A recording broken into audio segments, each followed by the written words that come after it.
Yeah. Yeah.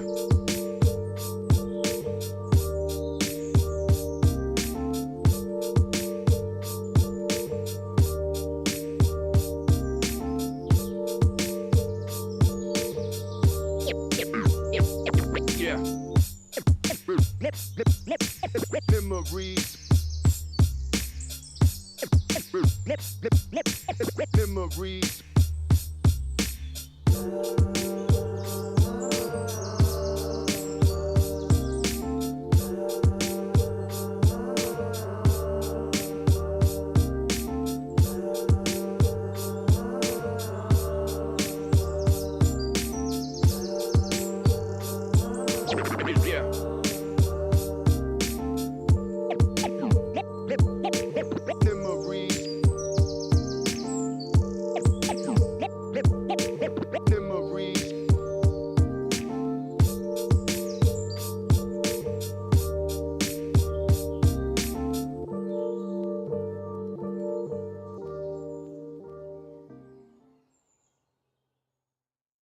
Feel my heart, it's beat tight.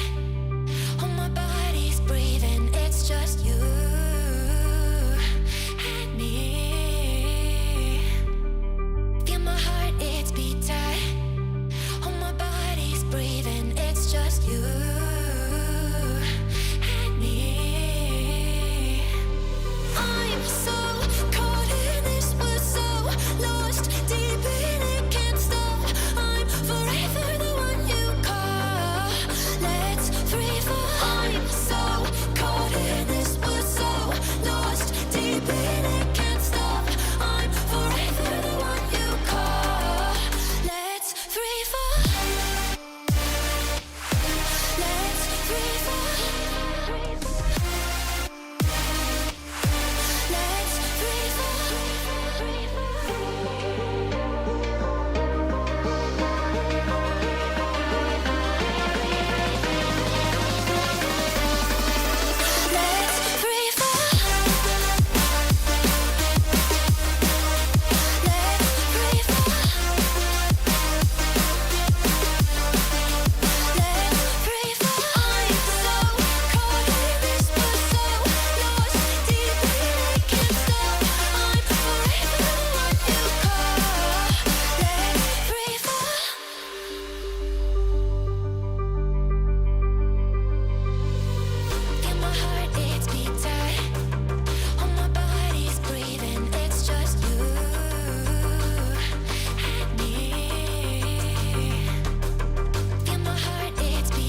fall.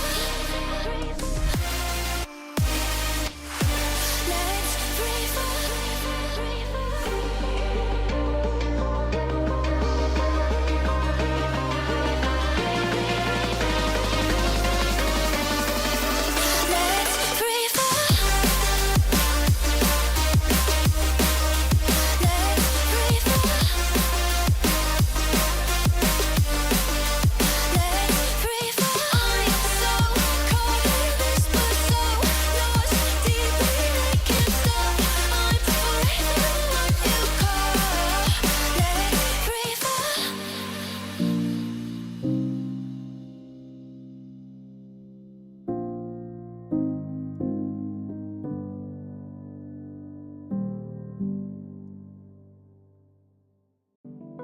inside here, you know, you get an insight and you know something, you know, but you don't want to say it out loud because you're kind of afraid that it's not going to be really true and it'll spoil the whole thing for you, you know. But when somebody makes you say it, then, and it's true, then it just makes it more beautiful of a thing.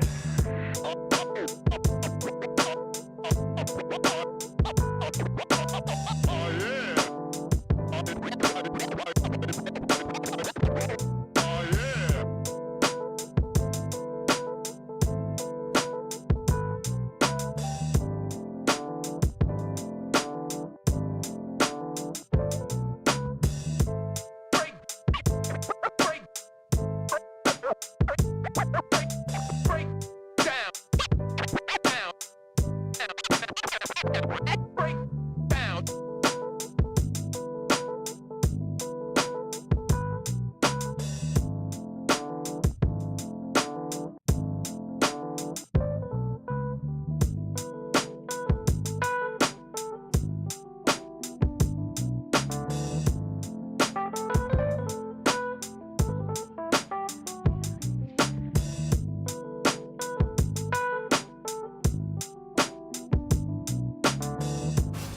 Welcome back. It's a brand new season of CGL. This is just an absolute treat. These players are so damn good. The talent on these teams is undeniable. Everybody on every team right now is making plays. It's going to be an exciting start to the season, and it'll just get better from here on out.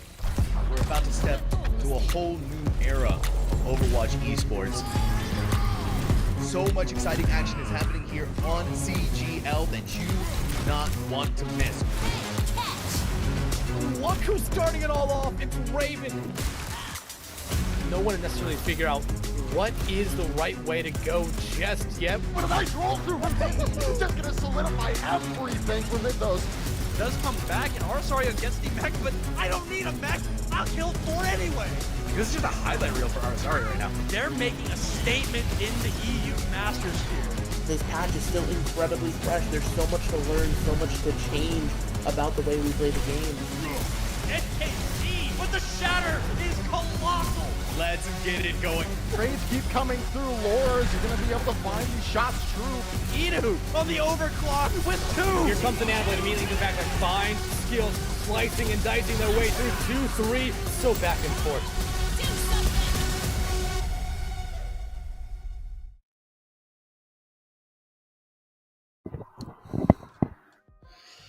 Mid-season tournaments are finally upon us here after 4 weeks of regular season competition. The top teams moving on into this tournament, and today we will decide who is going to move on to the semifinals and who is going to have themselves a quick exit. And you know what?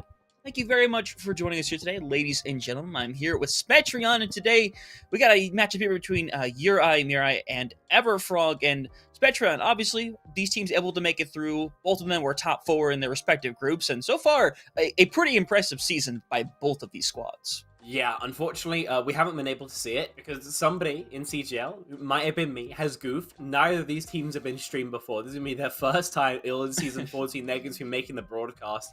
I'm super looking forward to seeing what they can do. But of course, being the mid-season tournament, we have a huge spate of games coming up today. We'll take a quick look at the schedule so you guys know exactly when you can tune in to catch all of the action. Of course, right now, we've got Yurei Mirai taking on Everfrog here. CGL. On the other channel, we've got TEC taking on Completely Melted. And a little bit later, we've got EMC Chimera and Smelvin Industries in about 2 hours or so, presuming this game is over. A little bit later, 8 p.m. Eastern Time, that's why Snowfall is going to be taking on Mizuki Esports. We're just keeping the action non-stop here today, and we hope to continue out throughout the rest of the week. Yeah, a lot of our teams were pretty addicted to deciding to play on Tuesday, which, I mean, hey, we take those. We take those. Give ourselves a bunch of games in one day. We'll work as many as we possibly can. So, should be a fantastic time, but Spectrion, you kind of brought up before we got in here, these teams 4-0 and 3-1. Again, kind of like the 3-1 was kind of like the prerequisite to really make it into the top 4 of their respective groups, considering how many teams were in there. And, obviously look and see at all 8 of those teams that went through. The EU PC division was in 2 different groups. Top 4 of each of those groups moved on and were seeded respectively. So we see, of course, Big Ballers, Carpe Diem, 0907 and Good Guys, and then of course matchup for today, Uri Mirai and Everfrog, and then over on CGL2, TEC and Completely Melted. And again, I'm looking forward to this. I'm looking forward to every single bracket, and I really should have done my predictions before I came in here today, but either way, it looks completely stacked so far, Spec. Yeah, I mean, every single one of these games, I'm super curious to see how they work out, I think I've got a vested interest in Big Ballers going deep. I just like their icon, but I think another game here, outside of this one and the TEC Completed Melted game that could go super close, would be 0907 Good Guys. So we'll get a little bit more into that a little bit later. But for example, 0907 have been strong historically. Good Guys, I think the only team who've got a win over Everfrog, who are currently, of course, 3-1. Like, all of this competition could be so damn close. So I cannot wait for us to finally decide who's going to be the champion. You know, even in this kind of preliminary state of this mid-season tournament, that maybe it doesn't matter as much as the overall tournament playoffs. I mean, 100%. I mean, I think the most important thing, especially with us being in the EUPC division, is that since there are multiple groups, they're kind of doing a round robin with their own groups. We don't really get to see teams from Group 1 and Group 2 go against each other, and this is really going to be the only time outside of the playoffs that we're going to see it. So, in that meanwhile, we're going to take a look at both these rosters, see how stacked they are, especially when we're looking at Mirai first. And again, a good-looking squad going into today, and honestly, a lot to look forward on this team. Yeah, of course, got Desi, Santi, Elku, CNX, I think that's pronounced Nix, and Piku Kirpu. I think on paper, Piku Kirpu, the player I'd recognize, the one that jumps off the vat the fastest, so I'm expecting a lot of performance on the hit scan roll, even if hit scan maybe isn't all that right now, but these are players with some amount of notability who absolutely can perform, who have some experience, and so there is a reason why this team is currently, I believe, 12-1 in map record. Only one map drop so far in 4 games. Their opponents, of course, going to be Everfrog Esports. Going to go on screen in a second. They've recently seceded from their ex-org Everfrost Esports, and now doing a bit of their own thing. Yeah, 100%. We got Untu and Liwai over on the DPS. We have Nevj over on that tank, and then Pixel Zoom on the support line. This team ended up going 3-1. Ended up dropping 3 maps overall, unfortunately, but losing at 3-0, that does mean that their other 3 games, they managed to take in 3-0 fashion as well. So a team that knows something about dominance, but that's the kind of difference we have for today's best round. We have a team that has not bled yet in Mirai, and the Everfrog, a team who has clearly shown they can bleed and lose a game. So, if anything, a little bit of an uphill climb for them today. But one thing that does give them the advantage, Spectron, is since we are in the here in the mid-season tournaments, we no longer have a set number of maps. It is now a map pool. Losers are going to pick, so that's going to be an advantage for teams, and likely we should see a lot more back-and-forth games. In theory, yeah. I mean, there's so much more variety you can go towards here. I do believe we've rolled, was it Clash and Flashpoint into the same mode, so you can kind of pick there, if I'm not much mistaken. I gotta say, the hybrid map pool as well that I'm taking a gander at, that seems to be the most restricted. In that, you've got Parrot East and Midtown Hollywood, a lot of variation here. We've got a pretty strong map pool for everybody, and we'll see exactly where these teams decide to take us. First and foremost, though, looks like we have got Oasis up on the top. Yep, 100%. And obviously, a higher seeded team going to take that away. And, realistically, we look at, we see the highest seeded team, Mirai. They ended up picking that very first map to start things out here today in Oasis.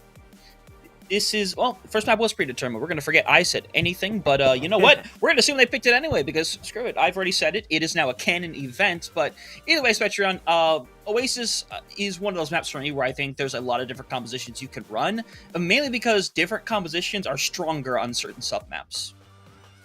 Yeah, I do think Oasis, as far as control maps go, is... Even though it's one of the control maps where you kind of can't play anything, it's still one of the more polarized ones. Obviously I would say something like Antarctic Peninsula is one of the rougher ones. You have to kind of play a lot of Brawl there. But instead, on kind of Oasis, you can get away with most things. Your start lines are a little bit longer, so they kind of do lean towards more pokey comps. There are lots of corners you can play around that's kind of easier for Brawl. You don't see dive very much typically, except for on maybe City Center. Guarding, you can kind of do it, but like I said, it's a bit rough. It's not as maybe clean as it would be on a more just locked-in dive map like a Dorado. So I do think that if you were to go towards one tank right now, I mean, Orisa is pretty strong. I can't lie, and fits all the niches that you're looking for. No, 100%. We've seen more teams kind of opting for it. Teams are still bringing out, like, the Diva, the Ramatra, occasionally, like, the Winston or the Queen.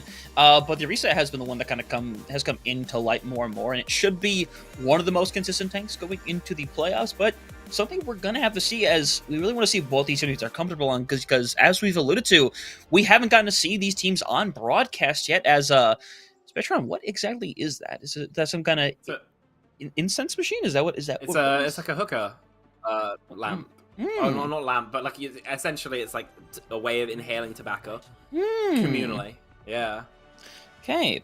That's not something that I believe I've seen in Ohio. And that now that you've given now that you've given me the description, it definitely surprises me a little bit. Yeah, it's more of like a Turkish sort of thing. We don't really have it in the North Europe side of things, but it's a kind of communal activity in places where they have community. They've invented something like that. England were too miserable. Orisa, Mira coming out here, mirrored backline as well. The Cass versus the Ashe, the Mei versus the Genji. Everfrog can play this a bit more brawly. Yuri, Mirai have to poke and then play around these wall cycles. Yeah, one thing you notice is that Destiny's gonna be a little late, so right now Everfrog gonna be able to take this high ground and start things off as Santi is gonna eventually be able to push Nefs off the high ground, and the boop's gonna come through from Elku, and now this fight just comes to an end. Already that 2K to their name, and you know, normally you want that high ground first, but that's the disadvantage you have. When you get out there, you can be booped pretty easily, especially with that knockback on the tanks being a little bit stronger than usual. I mean, you wouldn't expect it, right? Orisa has knockback immunity when gold, as well as reduction when you're firing that fusion driver, but just like chain booped by 3 people, Nev's just banished. Gotta say, 50% of a Bob already. That dynamite from Piku has been absolutely brutal. Yeah, already up to that 60 now as well. Honestly, gonna have it very quickly. As long as SP doesn't get themselves caught out here, because as things are, they're all kind of fighting in a room here. Eventually, Nev's gonna get forced out, gonna get deleted again. Elko's the only one who's ever had any final blows so far, and it's not gonna stay that way now. Is Santi gonna get rid of Pixels? But again, gonna be another quick fight here to round things out, and Piku already gonna have that Bob online, and for that matter, Elko not far behind on the rally. Yeah, I mean, Elko's been getting stuck in on this Big Eater, right? The flail's been doing absolutely everything. I gotta say, Nev's just struggling so far on this Orisa, which I wouldn't have expected. Definitely one of the more highbrow players on Everfrog, and so far not been able to really get into Oasis here. Yeah, not quite yet. They haven't really been able to get into it at all. They got that first advantage of getting into the fight, but now gonna be a weird situation as Nev's just is literally sitting between a Bob and a hard place, and eventually not going to pay off here. It's a 4v5 already here for Everfrog. Rough position, and once again cleaning things up. Already got a 2K over here, potentially making a third. Is Elku finally gonna go down? That's the first member of Yuri Miri to go down, but it's gonna mean nothing. A quick reset, and still 4 ultimates gonna be on that table. I hate to say it, that's another first death here for Nevs, really struggling. They've got these support ults, though, to kind of tide through it, so even if they do hit a wall, does Desi, then they can use, for example, this Orbital Ray to keep them active, keep the pressure high. 100% fight's going to keep on going. Potentially the last fight if things aren't careful enough, but Leeway already getting taken out. No play going to be able to with them, and now you need to try to get rid of Nevshir if you want to rally this out, but onto not in the best of places right now, surrounded. We see the rally going to come online. Zoom going to try to make something happen, delivering a little bit of pressure to Piku, but it's just not paying off. We have the double Terror Surge. Who is going to pull it out? It is going to be Sandy going to round things out, and it's already 100-0. That, I mean, they gave no room for them to do their work whatsoever. I do think that the tools were there for Everfrog Esports to respond to these walls, but for whatever reason, they're not getting broken fast enough. And with Genji Cassidy, none of those characters are going to get walled very often, and when they do, the damage should be absolutely there to obliterate one of these pylons. So I'm guessing a bit of a breakdown in structure that causes them not to just focus it down. Remember, these pylons are only 300 HP. With even just both DPS looking at them, they should be going down in a second, realistically, maximum. So the fact that they're not shows that it's maybe not something they were expecting. They can change their comp here. It looks like they're going towards the mirror, and I don't mind this either, especially here. You just have so many great spots to wall. These sightlines are a bit longer. These Ashe has better dynamite opportunities. I think this is a strong adaptation from Everfrog, as long as they're as comfortable on this DPS line as they were on their first. Yeah, 100%. And I respect going over to that as well. It's going to be a little stronger here on top of that as well. This is the most brawl-like map out of the 3 right now, but already Leeway having a little bit of trouble expending the ice block to be able to stay alive.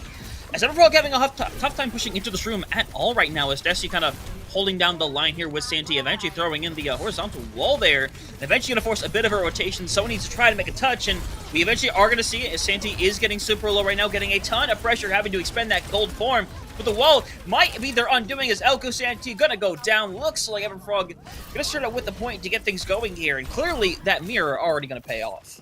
I mean, yeah, the proof is in the pudding here. They finally get their first fight win. It's pretty dominant.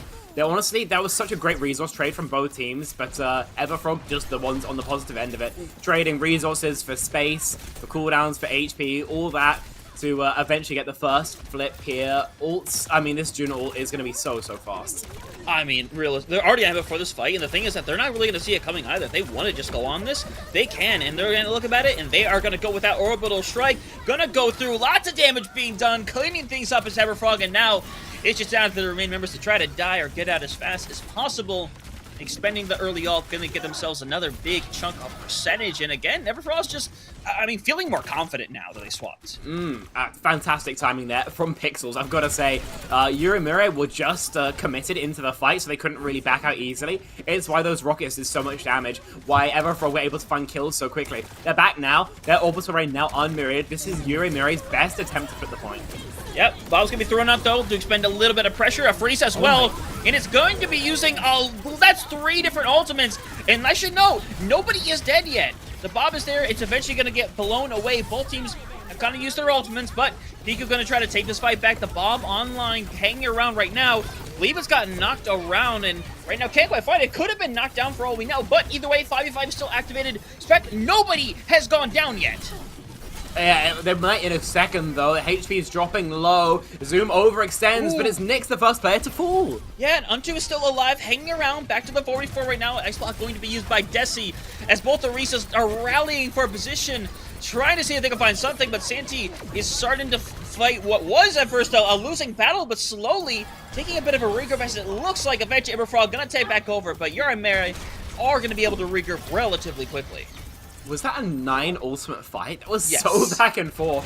I gotta say, I love the heavy spend from Everfrog, sorry, to try and survive Nyx's orbital ray. That allows them to have time to charge into their own and eventually clutch things out. They need one more clutch, though. They still need to win out this last fight. And the high ground being taken by Piku, something we haven't really seen be expended at this point, but now it's going to force Everfrog off for this point, and there's a chance they might have to give this up a little bit as Pixels has gone down, and now you might be hoping to get a little bit of all charge here as they're going to push in hard, see if they can find something. We'll get rid of Elku, but we're going to see Nyx cleaning things up here instead. Looks like the point eventually going to go over to Yurimura. Fight's going to come to an end, and now, again, we're working back up to those ultimates because after a 9 ultimate fight, that ult cycle is, like, completely ruined. Yeah, it's looped all the way back around, though, for Yurimura. They've got everything but the rally. Everfrog, they're not so bad. They've already got this Terror Surge. Blizzard, Bob is getting closer and closer. Those support ults, those critical tools in a composition like this are just too far.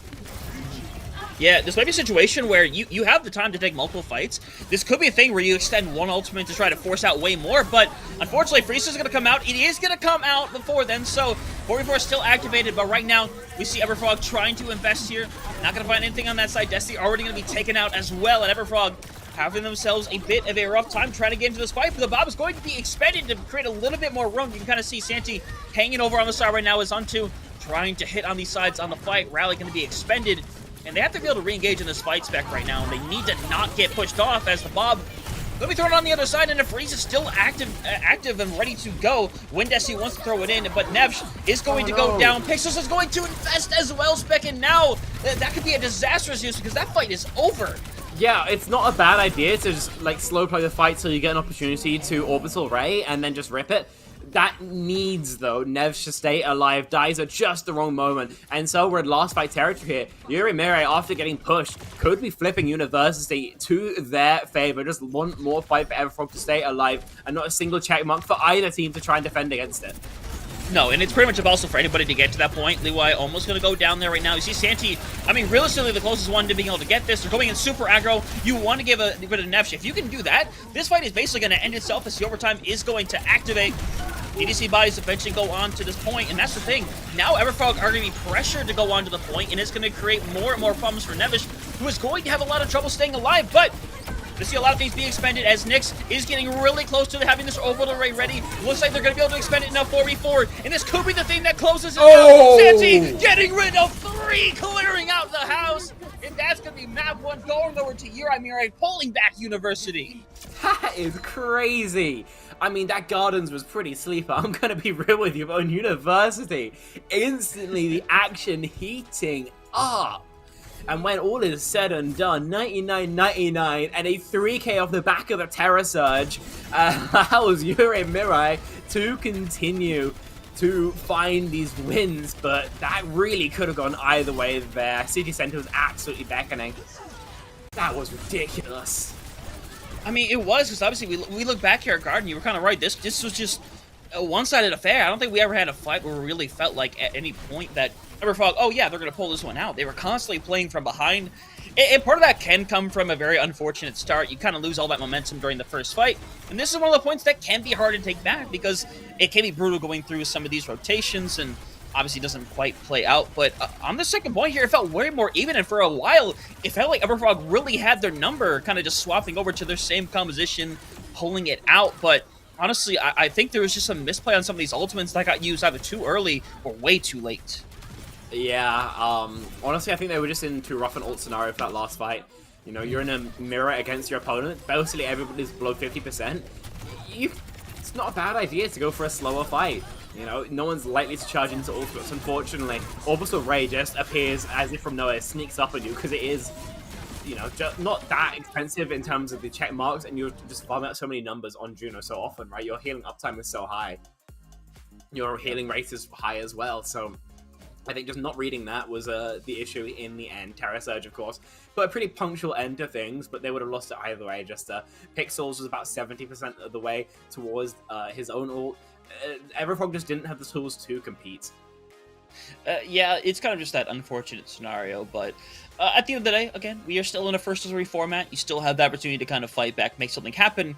I think the most important thing to say is obviously we are going to have the map pick eventually coming through for Everfrog, and the thing to note is that we are going to hybrid next, and no matter what map it is, I mean, you look between the choices of Hollywood, Midtown, Paraíso, only one of those you can realistically run a Orisa composition efficiently. Hollywood and Paraíso, very dive-based.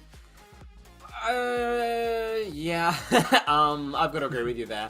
I think that Hollywood, you could get away with it if you're willing to essentially finagle your way through second point. You know, Orisa's not so bad on the objective. Orisa's not so bad on kind of last area of the map. Second point, either you can come up with some really strange ways of attacking high, or you can just swap. So thankfully we're not going to see that. Midtown seems like the obvious choice. Again, Midtown, I've always said, is just putting the faith into your hit scan player, especially to go above and beyond. And, you know, to be fair, Perker was, you know, relatively quiet in that, especially that second round. First round, the Bob charge was a bit insane, but you won't be given those same dynamite opportunities either in attack or defense on Midtown. The sightline's just too long. So I respect this choice. This is just electing to play the mirror where the mirror is pretty comfortable for you and hoping it'll work out in your favor. So very much I respect that choice. Everfrog Esports will probably be in a pretty functional place to win the game out, but again, all they've got to do is show that they're better at this collection of 5 or so heroes.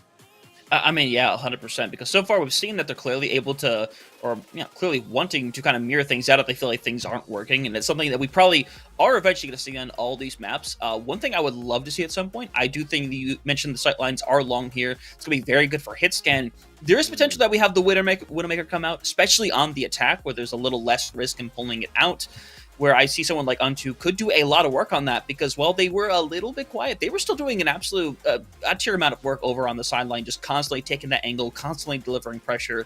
So I'd really like to see them kind of go over to that Widow and kind of have an opportunity to actually try to dominate a lobby, because if you come out here on your first point attack and you find a pick immediately, that fight's going to open up so quickly, and you could have an unbelievable amount of time in that pool going into that second point. And also, attacking Midtown kind of sucks. It does, yeah. First point, there's a lot of open ground to walk through, especially through the choke. You know, the fact that you have a couple of, I use flank routes in inverted commas, but you've got some flank routes to access. They're just not good enough. So you are very much just hoping for a pick. Widowmaker can provide that in exchange for you never winning out your frontline trade ever. So I wouldn't mind to see it. I wouldn't probably love to see it either, unless they really got it popping. You know, I love some excitement, but in terms of winning, I'm not sure it's fully optimal. There's a reason we're seeing, you know, lots of action nowadays, a little bit more cast coming back in. Now we are playing on some shorter sight lines. Yuri and Mirai are going to play exactly the standard. May's plenty strong here. You can wall the choke. Ash, again, sight lines, nothing really more to be said. Everfrog likely going to be full mirroring that. Leewise on the Widowmaker in case anybody peeks spawn like a goofball, and likely will be going back to the May. I can't imagine they play a double hit scan here. Yeah, double hit scan, I guess there's a certain set of maps where you could really prefer it. I don't think this is quite one of those, but regardless, one thing you'll be worried out of the Frog is going to be these rotations, because obviously you're dealing with a Mei and an Ash, so there's someone that you're going to have to deal with from longer sight lanes, someone that you're going to deal with on corners, so I was smart in going through this as Untu, going to go back over to that Ash before coming out, and so like I said, Leeway going to be on this Widow, hoping to find some kind of pick, but they are going to think better and swap to the Genji, and they're going to pause, because reasons, Lobby I dies on guess. Genji. That's unfortunate. You heard it here first. Yeah, that's a little bit unfortunate. I've had some internet issues, so while we get that sorted out, we can waffle here a little bit. Honestly, I just hope the rest of the game continues at the pace we saw previously. That university was a little bit crazy. Have to wait and see though if Midtown actually ends up giving us that while we get everything sorted out. It seems like the servers are dying. Oh, they might be. Oh, yeah, it's not good. Yeah, I think we had someone already kind of DC before we got into this, and now we have 2 players DCing in the lobby. So, not the best time for Blizzard servers, all things considered. But again, something we have to kind of hope that it stops being an issue. Small indie company, issues happen, such as life. But I don't know, Spectron. I mean, again, I hope things are as exciting as at University. We kind of go on that first map, and there's this instant feeling of, is it just going to be this for 3 maps? There's no way it's just going to be this for 3 maps. There's no way. These teams should be way closer. And that University proved these teams are closer than we had originally thought from that first round. Yeah, absolutely. I mean, there's a reason why I've always said the EU is a super, super close region. We don't really have a crazy skill disparity in a lot of use cases. I think that's kind of because we end up being very kind of weighted towards the top and how our kind of skill distribution works. But, there's a little bit of bias there. But what it does mean is that we should get lots of crazy competitive games like this, because we have so many teams who are kind of fighting, bubbling towards that kind of, kind of top cut area, I suppose, of a WCS. I think in this region, for example, a top 24 team and a top 8 team, it's not a huge amount of distance, compared to in NA, where I feel like there might be a little bit more of a margin in between those 2 categories. I think there 100% is. I think that you look at these regions, especially NA, you will think that there is a certain selection of top teams that are really, really hard to be touched. They have all been beaten before in some capacity, one or another. Look at that Toronto Defiant, who has lost a couple of matches, but they've managed to take the stage title every time. So yeah, nothing's really you can't really say anything until someone actually takes that stage title away from them. But hey, we'll get there when we get there. But we're still standing here waiting for people to get back, looking like we're still figuring out. But Spectron, I'll ask you. I'll throw you some hot fire under this one. We got Stockholm coming up. I believe end of next month coming up here. Yeah, we know a few teams that are probably going to get through already. Obviously, we're going to be committing the main event next weekend. I want your prediction right now. Who is going to win? Win Stockholm. Who's going to win Stockholm? We don't even know who our 3rd team from EMEA is, realistically. No, we do not. We do not. Let's go through that first. We got definitely we've basically got Space Station and Ents locked in. Yes. But after that, it's going to be someone of now Piece of Cake, also known as Gaiman Gladiators and Peps. We've got Twisted Minds, those still in contention, and we've got Virtus Pro. One of those 3 teams are gonna go very likely. Yeah, I am very Virtus Pro pilled, highly Virtus Pro pilled. I think they'll be that 3rd team, and I think they have a chance of winning a game at Stockholm. I think they have a genuine shot. Yeah, no, VP are actually a good team. Sauna especially has been on a heater recently. He's been playing out of his mind.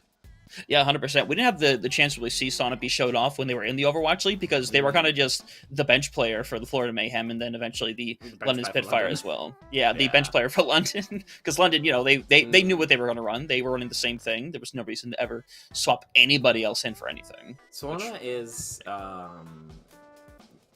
Sauna's very quiet and very short, first and foremost. Needs to get that out of the way. Which means he keeps all the energy inside for playing Overwatch with. But no, he was always a strong player. He's always had crazy mechanics, but in recent times, especially when we've been in more tracer forward matches, we've just seen some crazy work put in from him. I think it's Shockwave, his DPS duo as well. They're both in really quite strong form right now. The Illari kind of nonsense that VP like to play a lot, though, I'm maybe not as much a fan of. It's not fantastic, especially in this patch. I'd much rather they just play towards the more standard, like Juno Brig.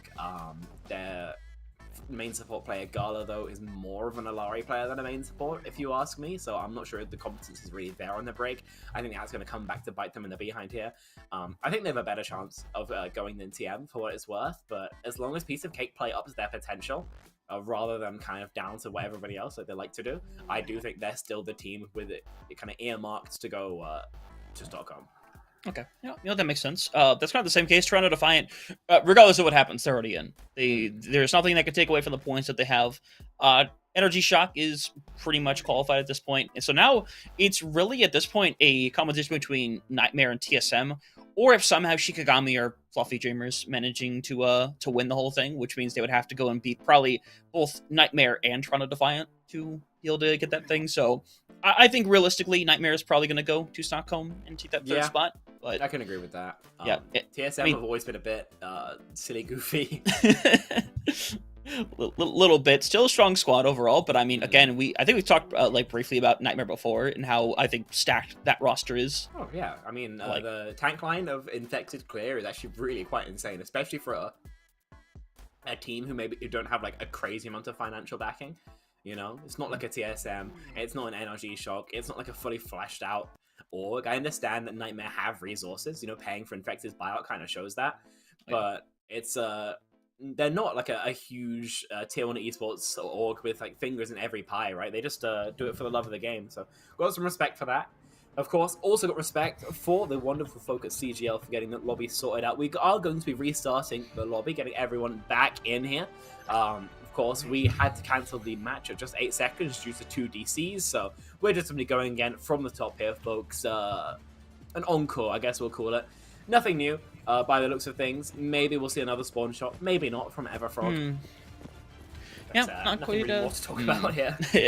Yeah, I mean, we already know what these teams are going to run on. Are they running a different support line on Mirai? Were they running the Juno and the Ana before? No, they were not. They were on the Brig. So the Juno and Ana, I like, especially on a map like this, where the distance means the Ana's pretty unanimously safe. You don't really have flankers in a comp like this to send after her. So that's just going to really help out with the resource trade. In exchange for not enabling the flankers you don't have, and making your Juno a little bit weaker, you get the nano boost for your tank, Mei, whoever you want, really. And you just get so much numbers trade, as well as those all-important Ana CDs. Yeah, we see right now both these teams just opting for this Ashe and the Mei. They're all going to cut them off momentarily, but Never should be able to survive without any real issues. So, I mean, realistically, they're likely going to take the rotation and try to get into this left room. But that's a big 3K nade to potentially stop them in their place, and they get deleted. And now it is the unfortunate slow wait as they're likely all going to be blown away in time. Like I said, all important Ana CDs, those things will be the tool you live or you win or lose fights by, sorry. And Elku hits a crazy nade there, as well as the sleep on top of things. Just dismantles Everfrog on their lonesome, and because of that, that's a minute off the time bank, 3 more left to go. Yeah, and we see already halfway up to a lot of their ultimates already, that big nade helping get things to 65% for Elku. So I want to see how Everfrog wants to do this, because that nade is going to be a hamper no matter what happens. And the way that they're positioned, you can't really touch Elku either. There's no one on your team that can kind of go on a chase or get the surprise pick. It's not like you peek into a Widow or something, or you can get slapped, or even, like, the wall off is the best thing, but they can't commit that as an orbital ray is going to get committed first. Pixel's able to get that online as Nyx is going to go down first and foremost. Destiny not too far behind. Elku is currently sitting in no man's land now, and they are not going down without a fight, Spec. Yeah. Oh, the shield is there. It's too hard to find the kill. Nice play from Zoom. And yeah, in the end, it's just support ults that make it possible for them to very likely cap. There's an attempt at a recontest, actually. There is, and if Sandy's able to get this ult on, yeah, and they're going to use the ult. They're going to double down. Wall is going to be expended, but it's going to be broken down, and now the rough spot for Leeway to be in, but PQ already going to be down. Leeway eventually going to be taken out, and now Nevs has to think about investing, and they're going to go for the investment here, but just uses it very quickly right now, so now this fight's going to be scrappier and scrappier, but the thing to know is that the defense is going to have slightly better spawns here. If the freeze gets taken away right there! That is insane. That's eventually going to cause it to go through. I can't tell you the last time I saw a breakback stop a Mei ultimate. Oh my god. That is ridiculous. There, we're going to replay, I hope? Yes. Thanks so much for our production team to show Desi just get absolutely sat down by Zoom there. That is crazy. this game just seems to be the gift that keeps on giving. Everfrog Esports, sorry, got control of the high ground, double DPS ults, and now they can battle for the side room.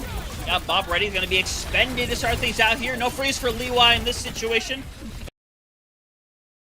I should see the elimination of Nesh, but getting very good support as well. Should be able to force their way out of here, but I mean, they're just surviving. I mean, low key. Yeah, look like they were trying to battle for high ground there. That's a Bob timing, and that's a kill as well. Yeah, and that chase is likely going to end up really costing them here, as they're basically going to lose out this fight because they went in so deep. So now, not only is Everfrost likely going to get this under that underpass, but they're going to be able to take control of this high ground. Overextensions on top of overextensions here, Hunter. Everfrog, though, the one to profit from it. They take so much space here. Yuri and Miri are going to have to retake basically the entirety of their map control. They have so much work here to do, and very few ultimates to do it with. Yeah, 100%. You're going to see if they're likely to still bring some contention, and we do see Sandy going to go for a little bit of tech right there, going over the wall as Leeway, and another one! Why? Why are we throwing ult into 2 HP? That's insane! Now you've lost one. I mean, now you've lost one of your best ultimates. That card isn't moving. You've given up the high ground, and basically you're sacrificing giving up the high ground for a few more meters. And let me tell you, Nevish's team is not behind them, as they're going to go for the investment here. And again, I mean, Spectron, correct me if I'm wrong, it feels like ults are kind of just being thrown down the drain.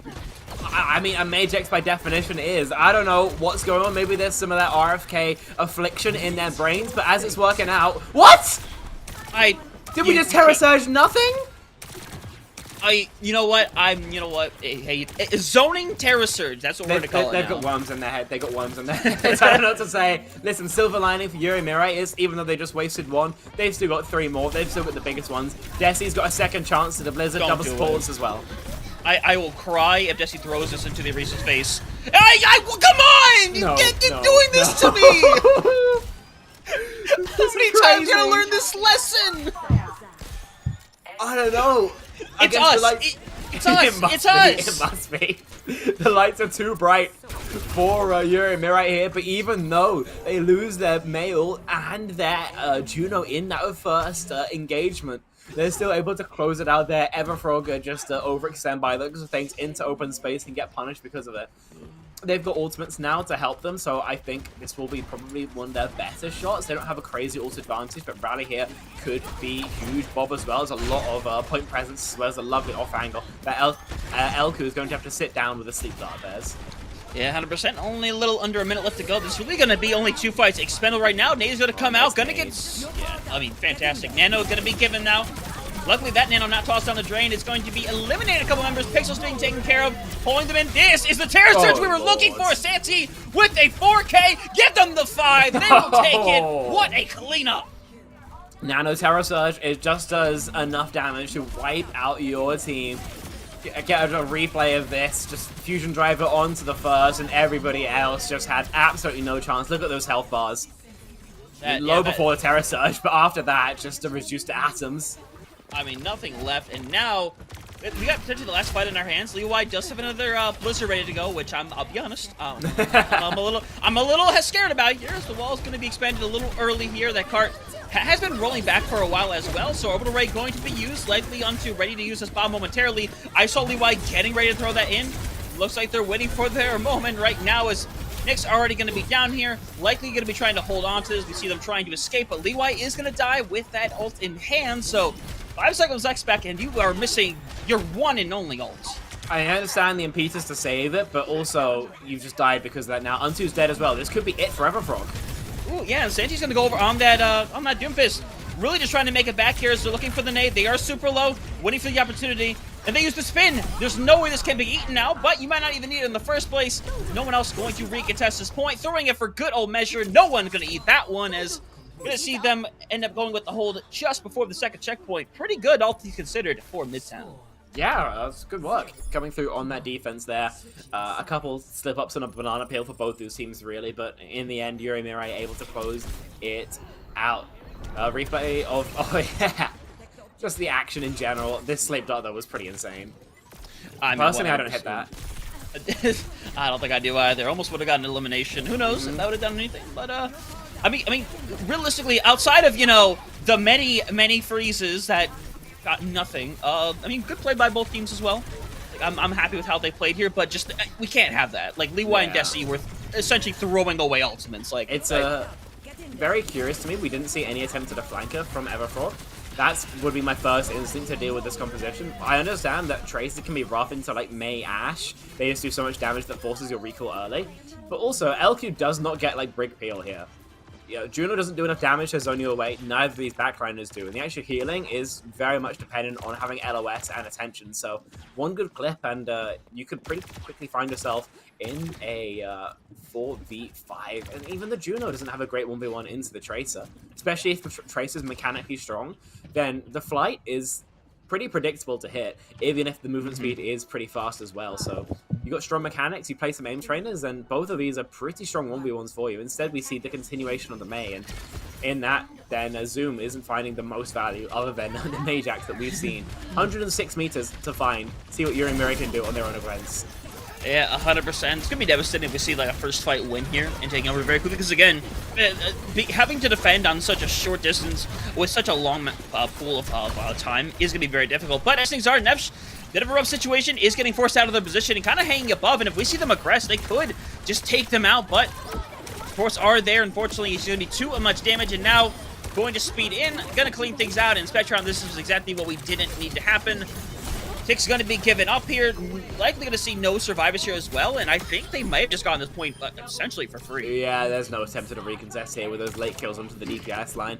Won't matter too much for defending the secondary of the map, but the time bank is going to be absolutely brutal here. Mirai, I mean, they're going to take some forward space as well. Everfrog yet to establish on the higher ground. This is a pinnacle position you could even possibly be in when attacking this map. Everfrog, they have nothing really to bank on. They just need to start hitting shots is all I can really say, unfortunately. Yeah, that's kind of the scenario we're in right now with Sun 2 already going to be taken out, not be able to work towards that bomb, which means that Pico is likely going to take the advantage on that bomb as well. Desi in a rough situation, going to barely be able to get back inside as Piku is going to manage to get rid of Leeway, building even more space onto. Gonna jump over in desperation over to that Widow to hope to find something, but for Everfrog, they're getting pushed back, and there's not enough resistance from them.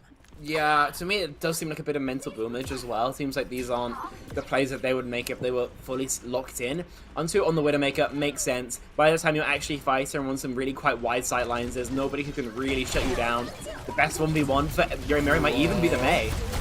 Yeah, Terracer's going to be used once again. Rough position, but going to pull back on that Nepsh.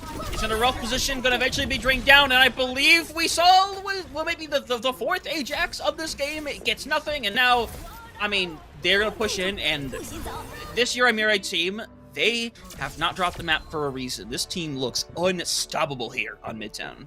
Yeah, I mean, obviously they're capable of being tested, but they seem to just always lock in when it matters. Some of those kills they were finding just shouldn't come through. There's no two ways about it. And say what you will about the reason why, but the fact that it happens so consistently is pretty strong signs that this game, even though it has been close at points, could still very much be a 3-0. Get one more angle of the Santi ace, just for good measure. But I've got to say, even as we start thinking about heading to a break, I feel like there's still a chance here for Everfrog Esports, absolutely.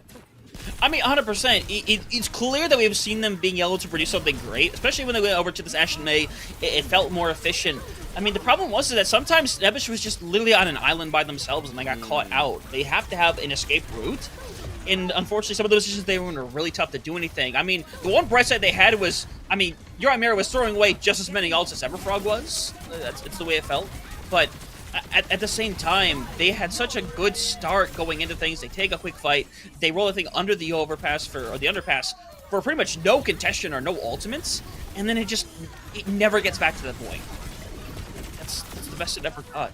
Yeah, those splits between Nevj and the rest of the team were really unfortunate. Again, I think a lot of it is also a lack of pressure on the Ana. The reason you don't always play Ana is because she doesn't respond to pressure well. If she's never pressured, she's straight up better than Brig.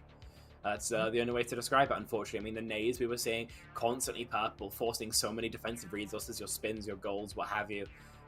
You know, when we saw sleeps as well, they were pretty big, but I think the biggest thing is just the nanos and these just sheer amounts of healing that Yuri Miri have access to that Everfrog just don't. The Inspire and the armor packs are just never going to be able to keep you alive, you know, through just what a biotic rifle can do in any given scenario. So I think that's a huge issue for them. I believe we're going to be heading to a break soon. When we're back, though, the conclusion, possibly, of the series between Yuri Mirai and Aeroflot Esports. You don't want to miss this.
Coming back from our halftime break, already sitting at the 2-0 scoreline. And at this point, we might be having ourselves a quick affair here today between Chimera and Everfrog. Everfrog potentially one map away from being sent home in the first round here of the mid-season tournament. And Spec, going into this, we thought this would be a little bit of a closer affair. And at times it has been a relatively close affair, but unfortunately, look at the 100-0 at that first point of Oasis. You look at the insane amount of time that Chimera still had left over. I think 4.5 minutes were remaining for them when they finally finished off on Midtown. That's not the kind of closeness or it's not what we were expecting, I would say. Yeah, I think that the frustrating thing about this matchup is that it's going to be so consistently, or not it's going to be rather, but it has been like, we've been given these flashes of brilliance, right? They've been constantly shown to us tantalizingly, but it's just not consistent. You know, we'll see Everfrog just go for like really great ult rotations, you know, just stay alive forever in this fight, and then we also see them just like collapse. You know, like their tendons have been severed. And it's so frustrating seeing them alternate between these two extremes because we know they could be so fantastic. They've had 5 minutes or so to cool down, chat to their coach, Max. Hopefully they've learned something from that. And they've selected a map from which to fight from behind on. And, you know, I actually think this is a pretty strong map, all things considered. We've got a Throne of Anubis going to be coming up next. This is a couple of advantages for them. Forcing the Orisa mirror means that there can't be any Ana shenanigans from their opposition, so they can go in this mirror, which they've been, you know, relatively successful in. I think it's where they figure their best shot at victory is going to be.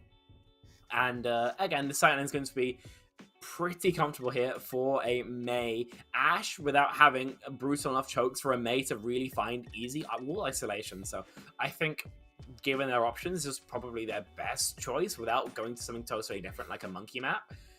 But will it be enough to take another map off the Kings? Take Chimera's second map ever in CGL 14? Because remember, they're still only losing a single one. I mean, yeah, that's kind of the situation that we're in right now. And again, I think Throne of Anubis is the correct choice over Hanaoka, because at this point, you're going into it's a scenario of better to face the devil than you know than the devil you don't. That's kind of scenario we're in right now. We don't know what it's going to be like if you take a team like Chimera over to something like Hanaoka, where, you know, that D4 that Winston might be more potent, and for all we know, might end up being a little stronger for them. So they're going to take that same matchup, likely to bring back out the A in that May. Obviously, like I said, Yana likely going to be taken out. We're probably likely going to see the Geno break rotation come back out instead. Because at that point, the vertical mobility is still going to mean a lot here. The only time where it doesn't matter a whole lot is going to be kind of that middle fight where, while there are a lot of platforms, that main fight is going to be in the trenches on that point where those Orisa and Meis are going to constantly be in each other's faces. Yeah. I mean, the first point is normally pretty fair. It's also definitely what we're going to be seeing the most of. Very, very likely. I actually have seen a VOD from an EU player called Unisco of a 5-minute fight on this point. Yeah, I don't have anything to add about that. There's no analysis. It's just I didn't think you could do that. I didn't know it was possible. And this was not in like a silver game. This was like a top 100 GM lobby.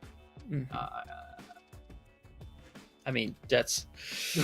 I mean, it happens. I mean, this kind of thing happens almost on Flashpoint sometimes as well, where for sometimes, especially with the speed getting out of the spawns now, sometimes that's a little bit.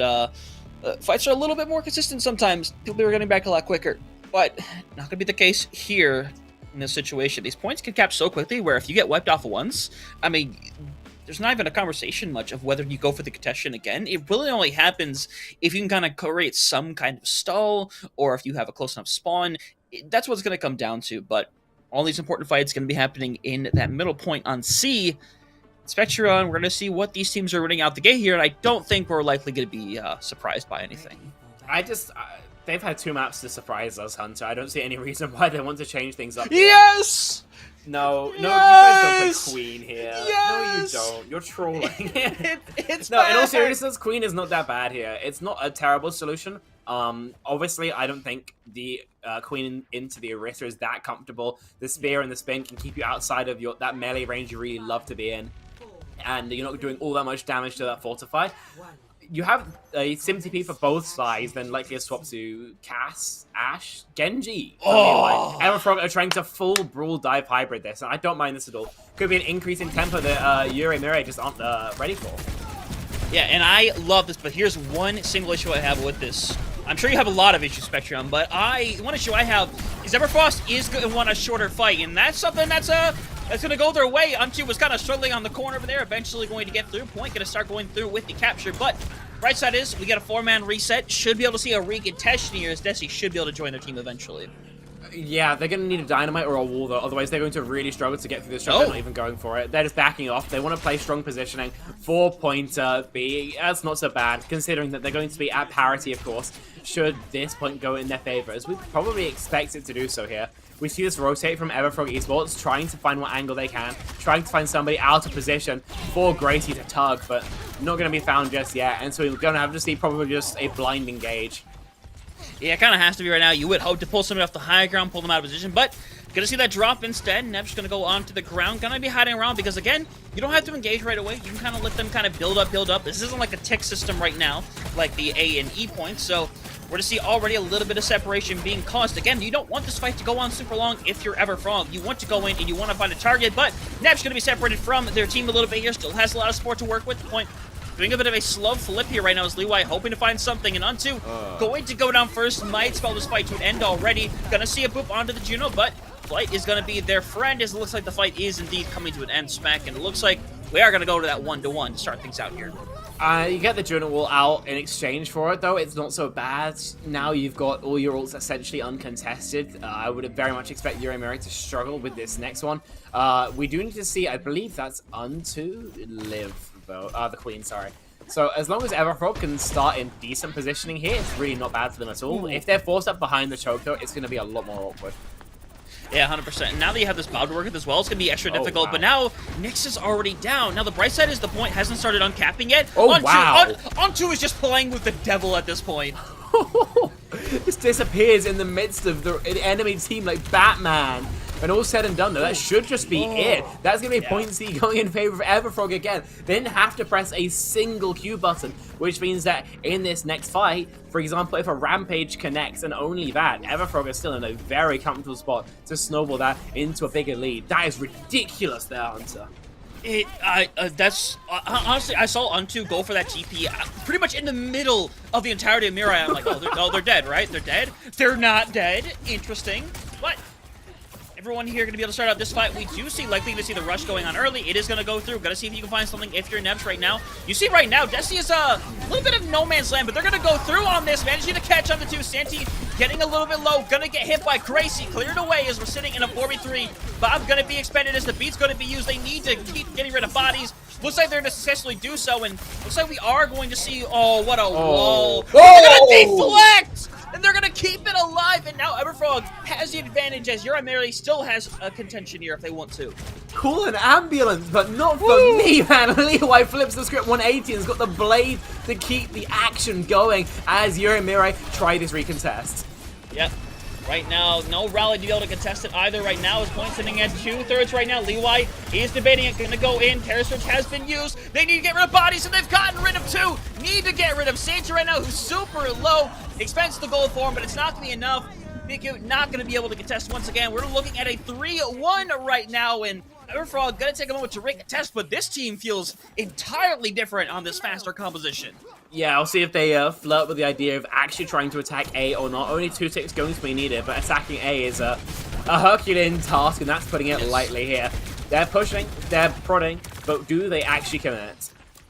You know what? Here's the thing. I almost think you do. Mainly for all charge, but also you can get out this robot array here and now. If you get that out, that B fight would be so much easier. So I'm looking to see if they're going to go for it. And they're going to use their rush as well. Right now, I want to see if Nyx is going to hold on to this or not. A whole lot being used there. And now, Veteran, we are in the other side of worst case scenario. Not only did they use an ultimate, but they did not use that orbital strike at all. Yeah, honestly, rush for Orbital Ray is not a bad trade at all. Unfortunately, they try and engage first with an Untu deep CP, and they just spear it into the hole. He's out of the fight for pretty much the entire action, and then Nyx comes in with rockets to hit everybody. It's unfortunately down from there. Especially with this low sustained comp, with the Kiri Lucio. With the Juno connecting like 1 good rockets, that's enough HP advantage for basically the rest of the fight. Re-engaging, when they will, they'll have the beat to be able to block out, for example, the Ray temporarily, but they need Nevs to finish off this Rampage, otherwise they don't have a great ult trader. Not really, but point is unlocked here. Onto could work up to the Death Blossom pretty quickly as well. It's not going to have the most efficiency, but Overrate going to be used, and now Nevish is just separated from the squad. Beat gonna have to be expended as the Bob is gonna be thrown into the corner right now, trying to find something, and it might just be too much, and it is likely going to go that way. Already getting cleared away.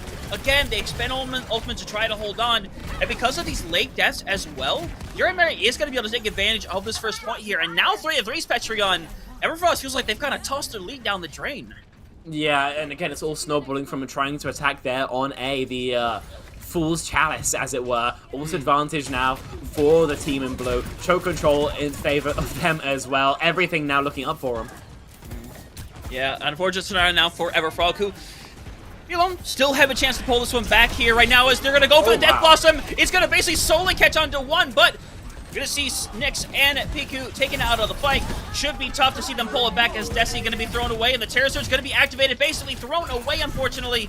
As you can see right now, Elku trying to support them as best as they can. You see the point flipping back over right now. Elku needs to be found, though, because, I mean, Santi might not go down until that point, but eventually it's going to look that way. They're to see if they can get out alive, but it's not looking very likely, Spectron. So this point could still be theirs, but now they're thinking about contesting a 3v4, but they're going to think better and back off and set up for the next point. They need to run as fast as they can. If Everfrog catch a single kill here, they'll be able to snowball it into a 5 versus 3. Also advantage already to Everfrog. They can go for a Beat Blade if they want to go slow, or a Kitsune Blade if they just want to increase the tempo, dissect their opponents finally. Yeah, remember, you can let time kind of let out because there's not much of a point in doing it until it kind of lets out, mainly because you want this to be the only fight you have to take right now. So, oh no! Antu's already down, and now you debate whether or not you go for it. And I think you don't in this situation. I think you back out. I think you take your deaths. I think you just die as quick as you possibly can. But they're going to back out. They're still contesting point a little bit, which is fair, because you're going to get the good spawn if you die on the point. That's the most important note. Yeah, that's all you can really do here. And they get it. It's all going to come down to this final battle. Again, also advantage going to be in favor of Everfrog, but it's going to be a little bit less close here. They've got to just press all the 3 Q buttons at the same time and hope that Levi can find kills. That's the only way this is going to work out, because during ult double DPS ult, Urimer in a full ult trade, I think, will have the advantage here. So it just has to be a clutch from the Genji. All pressure on this one player for a kill like that. And Nyx is not going to get that anymore unless this fight goes on longer, because they can wait. That is the most important note, is they can wait for Nyx to get back before they send Contestion, but that means they're going to be more forced to stay on that point than ever before. And now, Spec, this is where it's starting to get a little dicey for them. They're going to recontest late, choke control in favor of their opponents, which makes it so much harder for them.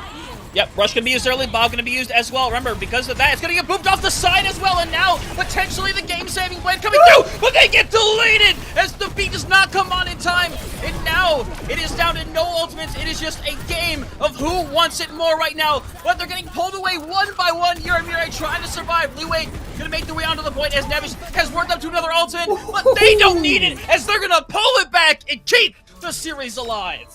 That was insane! So many twists and turns. We couldn't have written it better if we tried. What a kill from Antu, just catching out the Juno. That's the most powerful by far, by leaps and bounds. That Orbital Ray could have ended it there. But no, they gotta wait for them flex support to come back. It gives them the time to get the positional advantage and pushing into that Kitsune rush. That's no bueno, man. So that means that it just comes down to an absolute bar fight in the end, one that Everfrog are able to clutch out by favor of having this beat. Even though Levi dies with a blade, it does enough damage. That deflex is crazy. It's so insane. And then this blade to finish them off as well, clearing out, keeping that 3v1.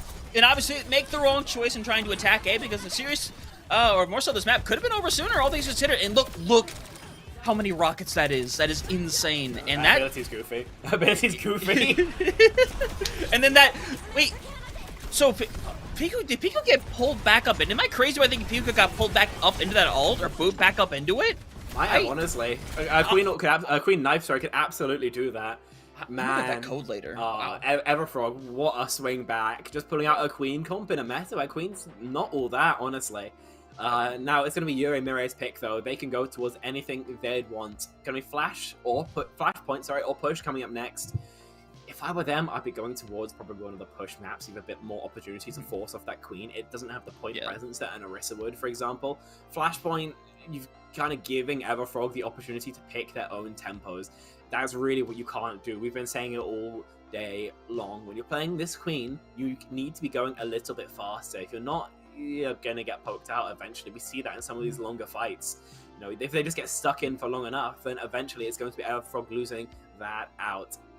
If I'm Yuri Mirai, you know, I forget exactly what push maps we have in, but either a Coliseo or a New Queen Street, depending on if they're in, either of those are probably what they go towards. I can take a look at the lobby now, and that's not something I would have expected. Yeah, it looks like we're gonna go over to... Ooh, that is... We'll get that in a moment, but especially on... This is the one map I probably would have said not to go to against Everfrog, because if there is ever a map where I'm playing scrims and I get my queen map, this is the map I am playing queen on. Surabasa going to be our 4th map here, and now it's just a question of how this is going to go down, because obviously Everfrog is going to run the queen. Yuri Mirai is likely going to go back to that Orisa, because Orisa still has an advantage over the queen, but at the same time, Everfrog won those fights more often than not against the Orisa, so what's the idea here, trying to go to Surabasa? I couldn't tell you, to be honest. Perfect. On paper, it would be this as the worst map to pick. Like, Esperanza is the 2nd worst in these map types. That's a huge surprise for me, to be honest, that this map comes through. I think that first point, you are going to be up almost 50-50 with the queen. I think once you get onto wider points, like a Palace, like Ruins, that's where you might find a bit more success with the Orisa. There are these longer sight lines that the queen can't really contest without, you know, maybe taking too much damage. But this is something I wasn't expecting here. I think there might be something cooked up for Yuri Mirai on this map in particular, but if they try play this Orisa that we've just seen them continue to go towards, I think they could maybe struggle a similar way that they struggled on Throne of Anubis. I think it's a great possibility as well, and obviously, I think going out to Surabasa, at that first point is going to be good for them. There are some good sight lines there, longer sight lines. They can likely take that rotation up the staircase instead and kind of poke away, because at the end of the day, the one thing that Everfrog does have to do, which it was kind of a given with the way Throne of Anubis is built as a map, is they need to get close, and they need to get close quickly. That's going to be difficult on some of these points, but at the same time, this is also a tempo map, and oh my god, there's no way. He's trolling, right? Certainly. Certainly. No, you guys don't play bull here. You guys don't play bull here. Surely, you're just gonna mess around and go queen, right? Chandelier, let's go. The Jumbin starter bull. Every time I watch a Jumbin VOD, he's like actually in the stratosphere, just like hanging off of rooftops like he's Batman. It's actually insane. Just airstrikes you afterwards. Queen for Yuri Mirror, mirrored out by Everfrog. Queen Mirror is not what I would have read into, but I see the vision. Yuri Mirror going to be out a little bit further. They're going for the old DPS line with the Orisa they were playing earlier, and no Lucio, instead the Juno, so they want to favor their numbers trade. I'm not sure I'm a fan of this. Yeah, I mean, one thing I do know is that whenever you tell me you're not Drunk Queen pilled, I'm going to basically throw this VOD your way, but on top of that, we're going to see Everfrog again. They want to play quicker. Yuri Mirai, they want to play a little bit more range as the wall's going to be expended onto Nebish, and Nebish is in the wrong spot at the wrong time, taking a ton of pressure. One more hit on the Gracie might just get them, but Santi instead gonna get taken down a little too greedy in that situation, as again, that rush style is gonna favor Everfrog a little bit more. Seems to be playing to their advantage. Point is gonna start out their way. Nice cleanup right there, and I think Yuri Mirai perhaps playing their aggression a little too much there. I mean, they're playing an Orisa comp with no Orisa, so it's of course it's going to struggle with things that the Orisa's not great at. These extended fights, Santi's going to take more damage than he's really looking for, and gets punished for it because he can't mitigate it the same way that the Omnic can. I mean, huge advantage here for Everfrog right now. They've got all the cards in their side of the court. Yeah, 100%. You're already 40% unlocked. Likely going to be the last fight if they can't take it back here. And all things considered, onto just literally got away with the crime. Literally just hit a drive-by and got out with no issues. I mean, okay, great. And now you just have to stabilize. You can't engage without nixing the fight. Nope. There's no way about it. Kiri solo heals. Yeah, Elku's going to be dying. Yeah, and it goes for the flank again. Also advantage for Everfrog here. They will be have some tools here if you're Yuri Mirai. Yeah, I'm gonna see the rush being used as Pesos gets deleted, and I think Ontu knows their time is near. But they're gonna go for it anyway here. Gonna be able to stabilize a little bit. Gonna catch on a 3. It's already gone, and they are gonna get sent back to the spawn to special round. First point eventually gonna go over to Everfrog, because they're just gonna go for the cleanup here. I mean, They're black and blue and red all over Yura and Mirai as they just get instantly eliminated there. A huge purple from Nev is going to put a quick stop to that fight. 1-0 here. Everfrog are just 2 flashpoints away from getting us all the way to a map 5. I'm already a believer, Hunter, I've got to say. I knew I'd get you eventually, but but Dev Blossom Online. That is it either does a lot or nothing at all. I'm curious to see which way it's gonna go. It went well for them last time, and onto he's looking right now. Certainly they know this is coming, right? And they're gonna throw it in. They're gonna throw it in. Gonna get rid of one. That might be all they need. And they throw them.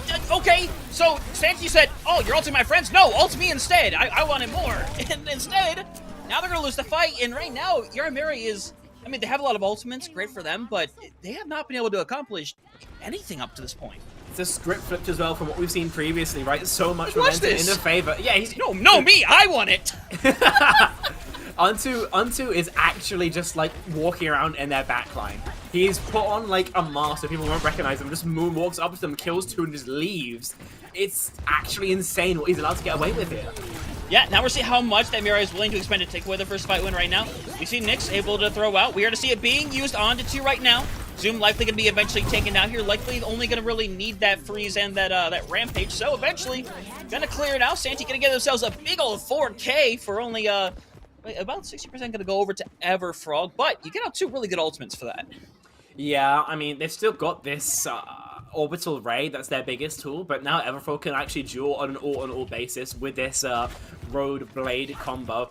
You know, with everything else online, they just don't have answers. There's no real way to counter out a fight where they just use so much other than hoping your enemy team beats. So now probably their best shot to try and flip it. Yep, Bob's going to be used, Flux is also going to be used as well. They need to just run past this right now. You know they're debating whether or not to go for this, and they're going to go for it, going to send it in.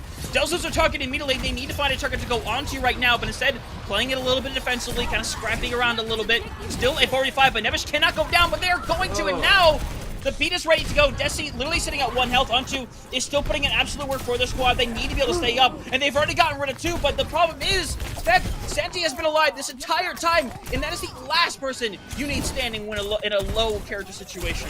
Yeah, those Queen passive heals come in so clutch in a scenario like this, and now there's the remaining 2 members of Everfrog Esports left to try and stagger it out for however long they can, but I just don't think they can live all that long. They can't, and Leewai is going to use some deflection. We are eventually going to see bodies coming back slowly but surely. But Elku still has that beat ready to go, and honestly, that's all they need to win this fight. That's all that's a main. But Santi's already down, and now you haven't expended the beat. Nevish is still fine, and they're going to hold on to their ultimate, so now point's going to flip over, and they can find a stagger here if they're not careful. Yeah, they absolutely could here. Lovely pull. Leewai goes down, though. They need to clutch this out by trading beats, maybe. This is really, really tricky for them. And, you know, getting that Reaper ult to connect. Everfrog, though, back up against the wall if they want control of Garden. Yeah, this is going to be a tough win, but if they manage to pull it out, this could be the straw that breaks the camel's back. As Pixels is about to have this ult online. It's going to be sent through. Going to go through. It's going to send back the other way. He's going to be expended. Elku trying to stay alive right now. Everfrog doing a good job at stabilizing. Pixels is still going to have this rush, but biggest thing is they got to be able to make sure they keep touching this point as they go for the trade out. Again, Santi doing work. Touches are still coming through right now, but Nevish is trying to chase Ghost right now in the backline when he needs to focus on the point. Swing away, you need to get rid of Santi, but Desi is now just clearing things away. And Everfrog's Kryptonite taking them down. I mean, Spectron's Santi did not go down in any of these fights, and it shows. Yeah, I mean, it doesn't hurt as well that Pixels held that Kitsune Rush for just so long.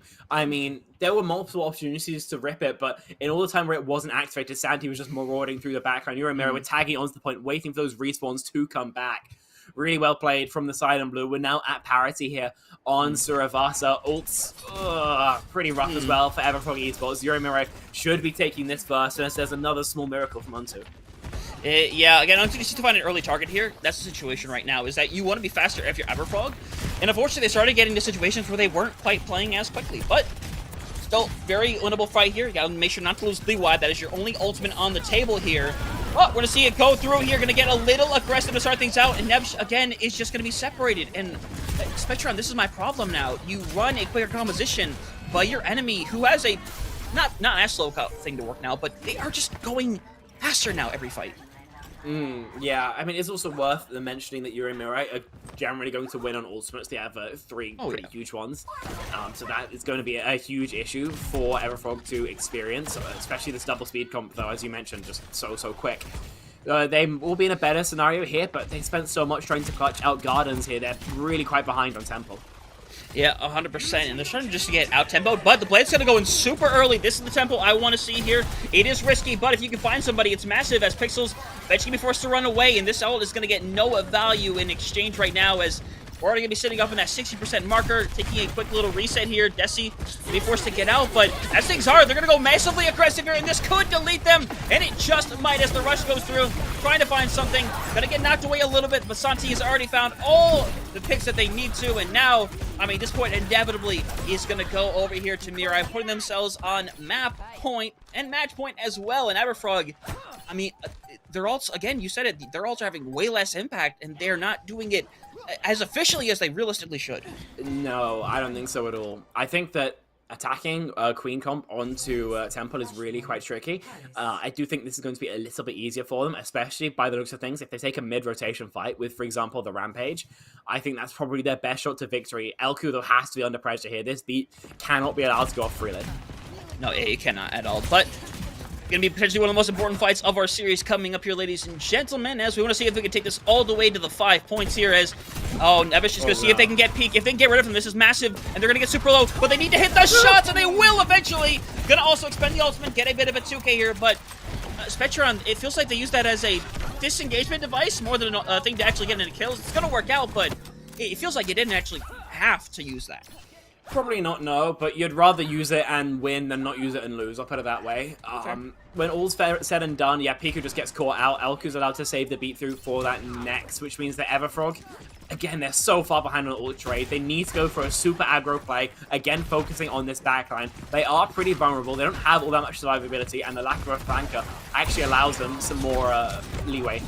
Yeah, we're going to see right now a little bit of aggression being brought. This is not the kind of room you want to be in here with Desi right now, but Untu getting close to the ultimate. Leeway needs to be careful not to go down. Untu hanging around the back line, taking a lot of attention, going to go for the Death Blossom. Is going to catch onto one, going to help get rid of two, and they're going to clean things out. Now it's just down to Nick surviving right now. Desi hanging around as well, as looks like they're going to see if they can get out, but if they're not, this recontest could be difficult, but it's looking like they should be able to get out. I don't know what LQ's holding this beat for. They Christmas. I mean, yeah, the Rampage was out last fight. You might as well rip it and then try and match the Rampage. If you hold it for the next Rampage, well, I mean, we're in this scenario right here. I'd much rather see a beat engage. Leeway's Blade is probably what's going to get blocked out by it when all is said and done, but that's just so late. Yeah, Bob's going to be used. Beat going to be used as well. They're doubling down in this fight here. Desi just still have an ultimate to use, but it looks like that's all Mirai is likely going to be able to use here. So the rest of the team is just going to back out and take their time. Yeah, fair enough. I mean, Yuri Mirai spent 3 ultimates to take that space. You might as well give up and repush in. If you could take this slow charge up to that beat, even better for you, because you can block out, for example, Santi's Rampage, but Everfrog in a pretty decent position to take us to 2-2 here on Surabasa. Yeah, and you might need to use bold ultimates to take this away. We're going to see that speed being used. We're going to see the Blade coming online as well, hanging around, able to get rid of 2, and now Desi is hanging around trying to find something, but unfortunately not looking like it's going to come into fruition. Gonna back out here right now, but it's already 99%. It's just gonna be a bit of a cleanup, and it looks like, ladies and gentlemen, we are going to all 5 points here on Surabasa. Everfrog have beat for the Rampage of Santi. Elku can't block out those Nevshes. That's a huge advantage for them to exploit in this Queen Mirror, and no one's really being able to kite a Rampage either, as we head on to Ruins. Could be the 5th and final. Will be the 5th and final, but is it the last point in the series? Only time will tell, as Desi jostles for an engage. Yeah, and Desi has been putting in a lot of work as well on this venture, just constantly being a fixture in that backline and taking away some level of attention, but Tenti gonna get aggressive with the ult, but they're gonna get taken out. The beat's gonna come online, gonna keep everybody from Everfrog up onto. Just needs to be careful here as 5 seconds to the point. If Pixels goes down, and now you just have the Lucio heals, and if you're Mirai, you can win this fight if you want to, but it's looking like they're going to think better about trying to touch too quickly. But they are, what? And they don't even get it. Just tagging on. That's never really an attempt to commit. Allows Nevs to back off. Don't have to commit the ult. Pixel should be back by about now. And Everfrog, again, that Rampage I was talking about, Elku's only 42% of the way to a sound barrier. Yeah, right now, not a whole lot else ready for this fight, but Untu, who is literally just hanging around, having a bit of fun, eventually is going to need to help out this point, because right now, just trying to look to find these DPS who are really hard to get right now, but Desi basically going to get drive-by'd again by Untu, and now You might not need to expect any ults here. You need to put a little pressure on the see if you can find somebody else, but it looks like Untu is getting a little aggro here. Needs to try to reclaim their life. And Spectrion, Everfrog one fight away from taking this to map 5, but that's a 4K right there! And if they don't get anybody, that could be a waste. And they're not gonna get anybody, Spec. It's time off the bank. That's your silver lining. Levi dying is tragic, though. They're in last fight territory. This Blossom has to be huge, and it isn't! It's not at all. They tried to triple down on this fight, and it's not working right now. Senti very much still alive. Rough scenarios. The point is starting to flip over essentially for free. The bright side is you are going to end up getting out. Actually, no. They're going to, again, Everfrog wants to win this fight. It's like they are persistent on the fact that we don't want to lose here. And with Santi down, Spectron, it could very much be the last fight right here. As now Desi needs to pull this one back, has this excavation ready to go, needs to find some bodies. And Spectron, while they're finding damage, they're not finding any eliminations yet. No, they're not. This Ventral is able to stall the space, but Everfrog can just re-engage with the blade that Leeway just pulled. And the beat is going to come online, luckily. Going to keep everybody alive. Leeway a little too deep for their good, but they're taking away all his attention away from the one person who needs to be staying alive. Santi, as the beat comes online, and Spectrion, they're getting cleaned up one after another. It is just Piku on that point, trying to get more working. Gonna see if they can make it back, but eventually gonna be taken on. And Spectrion, we're going all the way. Map 5 coming up next. Knew it was going to happen as soon as we saw how close the university was, and Everfrog, they keep their heart in our mouths the entire time, but they've made it all the way to map number 5, ran the bloody gauntlet. Now they are in touching distance of continuation in the CGL Season 14 mid-season tournament. This action has been non-stop, man. I've got to say, that final fight, I genuinely think what lost it was, in the end, Nyx goes to back cap the point. That's a lot of healing they don't have. They're on only Lucio heals, which allows Santi to go down. And that's the first snowball to start rolling down the hill, as it were. Just that back cap, that loss of healing. They get an extension of play, sure, but in exchange for losing out the fight, and one they probably could have won out, Everfrog. I mean, by the absolute skin of their teeth, sure, but they make it all the way to map number 5. And now, Hunter, it is anyone's game. It is entirely anybody's game, and obviously it's going to become a little bit of a weird situation because obviously we'll talk about it when we talk about what our last map is likely going to be, but things considered, I love this play that we saw here today. Like, I was incredibly impressed by Everfrog coming in and making this composition pretty much work insanely well. I love them way more on the Queen. They seem far more comfortable, and especially Untu on this Reaper. Sure, they had some moments, but you look at this right here where there's a handful of fights that they collect single-handedly. Yeah, I don't know how to describe Untu's playstyle. I don't even like Reaper here. You know, matter-wise, you can just play like Tracer, play Sombra, you could play Genji, you could play Venture. All of those I think would be better heroes. But it's working, so clearly I really can't argue with the results. I mean, just the impudence by which he moves around the map, and I think impudence really is the right word here, is like mind-boggling to me. I think the most memorable kill was when it was last fight on Market, where he just walks into the backline, just kills, I think, the Juno, and just wraiths away. I didn't think that's how the game worked, man, but it's working out for him. Everfrog Esports, off the back of their hit scan player, just taking liberties that I didn't think were possible. They've made it all the way to map number 5, but we're going to go to another break while we recollect ourselves. Don't go anywhere, folks, because this action seems no signs of stopping. We'll be back in just a little bit.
By this point, I thought I'd be enjoying a quick little nap, perhaps getting myself a little snack from down the street, but instead, we are here!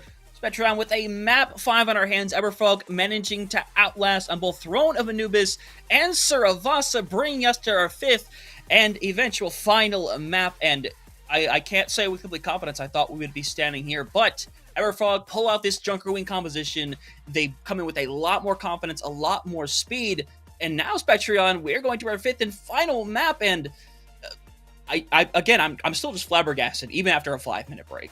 Yeah, I gotta say, I think that Everfrog have been finding this difference between them in absolute millimeters, and I'm sure everybody can tell, but I've been watching through my fingers. It's been so close. All this stress is really getting to me. We'll see if they can continue it on Rialto. Only need this one map victory, but as we were saying, behind the scenes, Hunter, Rialto is maybe not the strongest map for this kind of Queen Mirror they've been going towards. Remember, it's where you can play poke if you want. You can play dive if you want. You can't really play this kind of really squishy kind of dive brawl hybrid, though. I would even prefer to see like a Rhine or a Ram here. But you really are going to struggle to clear high ground. You're going to struggle to contest open space. I don't see it. So I think we're going to have to see a different trade plied from Everfrog if we want to see this Queen work out. There's a chance of success maybe on point 3 if you make it there. But on 1st and 2nd, the most commonly tested areas of the map in Rialto, I think it's borderline impossibility. We see success from JQ there. So they're going to have to, as I mentioned, reinvent the wheel a little bit here. Again, this is a super long-range map. I remember the Widow Jewels we often have. I believe there was a proper versus Bird Ring Widow Jewel here when we had OWL still around, and that is permanently sealed into my brain as the world's biggest Bird Ring fan. Hopefully we get a repeat of that, but none of these teams really seem to too much with the sniper. Oh, I do like this comp. I gotta say, we've got at least 3 angles you control with the Widow, Diva, Farah, Super Pokey. LQ is going to have a lot to juggle, packing all 4 members of this team that's likely going to split every which way. The Juno has to play super passive here. I've seen Junos normally play about quads in a scenario like this to play these angles. Everfrog, I genuinely would not mind a Rhine here. Rhine here would be weird as hell, but it would be enough of a curveball to maybe catch Yuri Mirror off guard. Other than that, their best counter comp, Doom would probably work, Bull would probably work. Your own Diva. Diva Mirror as well. Those are probably the ways I would think about approaching this. They're going out with Rhine. Yeah, they're... What the... What? That's... I'm using that as scrims tonight. That's it. That's being used later, but alright, good rollout. And the exciting part is that you pretty much avoid the bridge. You can't be moved off now. You are already past it. One of your biggest fears is already expelled. SMP on this far is going to be an issue, though, in the fact that Sanji can kind of stall up here for as long as they realistically want to, as long as they get the heals to work with. But Nebish is already kind of in there, actually. They're already kind of balling a little bit. But, I mean, this corner is going to be the first tricky part of running this Reinhardt.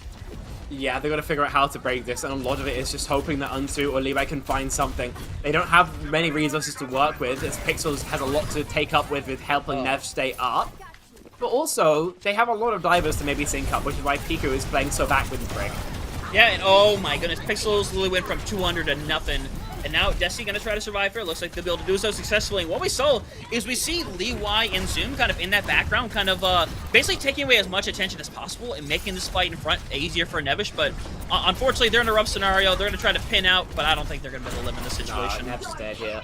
I've got to say, I'm not sure about this. I think I would rather see either full commitment to the angles comp and swap onto like a Diva, even a Ramatra would probably be better, or full commission to the Rhine comp. I don't think either is inherently bad, but this halfway house is, I think, really going to shoot them in the foot here.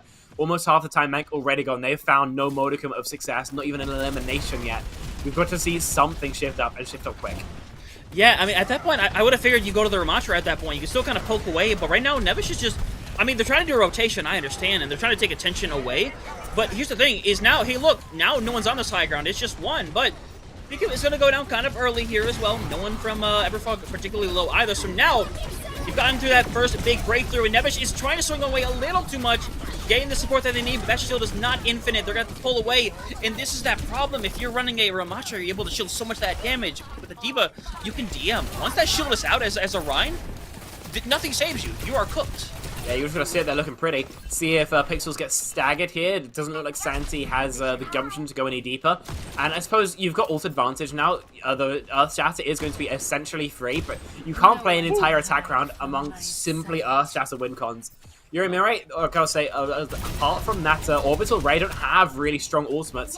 Gotta say, though, Unto getting really pressured by this Diva. Yeah, and at that point, it's gonna be a question of what do you copy into right now. Pixels are already gonna get low. Gonna get forced around a little bit here, trying to draw attention as they still should be able to get out of there, and looks like they will. And now this is the fight that they were hoping for right now. Trying to find something. Shatter comes through, is gonna catch on to one, and they at least will get rid of their target. Now you need to look for this break, but we do see that coming through in the barrage. Not gonna quite find anything, and looks like they will be able to get through. Both teams expending quite a few ultimates to win this fight. But the bright side, honestly, is that you're gonna get Senti here remech, and you're sure to leave. Say bye-bye. We're nuking here? Yeah, you're nuking, and now, are they retouching even? They are going to retouch. It's not fantastic. It's not going to matter. They're not doing it again. That's that. That's yeah, that's really poor decision making there to try and recontest at all, I think. I would much rather, but there was no self-destruct, and you'd rather just go for a passive poke from the high ground and drop back, because look at this stagger. Santi's in spawn while they're taking pretty much stairway here. This is a huge disconnect for Yuri Mirai. I'm still not a crazy fan of Everfrog's comp. They had to spend basically every ultimate to find success, but Yuri Mirai also now shooting themselves in the foot. Yeah, I mean, to be fair, I think it's fine if you have to take a few losing fights to be able to pull out a big one and make it a big, a big cost fight and win it out. But it's not a guarantee you were going to win that out as well. Unfortunately, that was them getting forced off the high ground, taking advantage of the ultimates. But the thing is that Pixels is getting constantly pressured by Santi right now. And, like, there's not a whole lot they can do about it either because they're getting hit by every single angle. And this is the problem with running this ride. It's not like the Diva where you can kind of drop back with the defense matrix and, help your team out. You can't do that as a Ryan. You have to stay where you're at, and if you're getting pushed in the back line, too bad. You have to commit to that front line and hold it down. I'm also, I gotta say, after this Shatter, I would love to see Nev switch. I somewhat saw the vision before. Now, I think we've definitely overstayed our welcome now. I mean, okay, let's see what's got to wait. And he's gonna have that Shatter momentarily. In fact, he does have it. Gonna see if it's gonna be used. As Zoom is already down onto, pretty much dies to their own devices, and I think they might Shatter in the shop anyway, but they're gonna hold on to it. Elku gonna go back to the spawn room, but again, you said it yourself, it's not working out. Yuri Mirai is literally just surrounding them, and they can't do a thing about it. It feels like we're watching a one-legged running race that only Everfrog have elected to play. Yeah. Yuri Mirai are just playing normal comps and winning because it's not so hard for them. I understand Nev likes Reinhardt, I understand that. And I understand you got a Shatter as well, but after that, there's just not enough reason to stay. There isn't, but get a little bit of pressure over here. Gonna see if you can find a Pulse Bomb. Looking for it.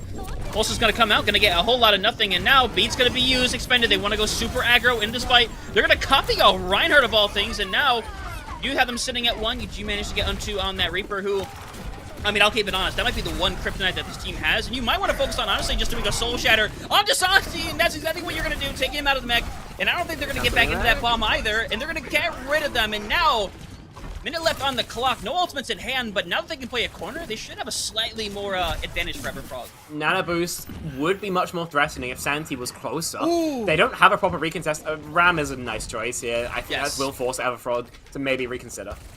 Yeah, but now this fight goes on long enough, and honestly, that Nano Ram is likely not going to be stopped. It's going to be able to run down a lot of this lineup, but right now they're waiting for this opportunity, wait for them to invest a little too much, and with that, nothing's going to be able to save Nevsh right now. They're getting pushed back more and more and more. Eventually going to pull back into a pin, and this is a perfect pull out here.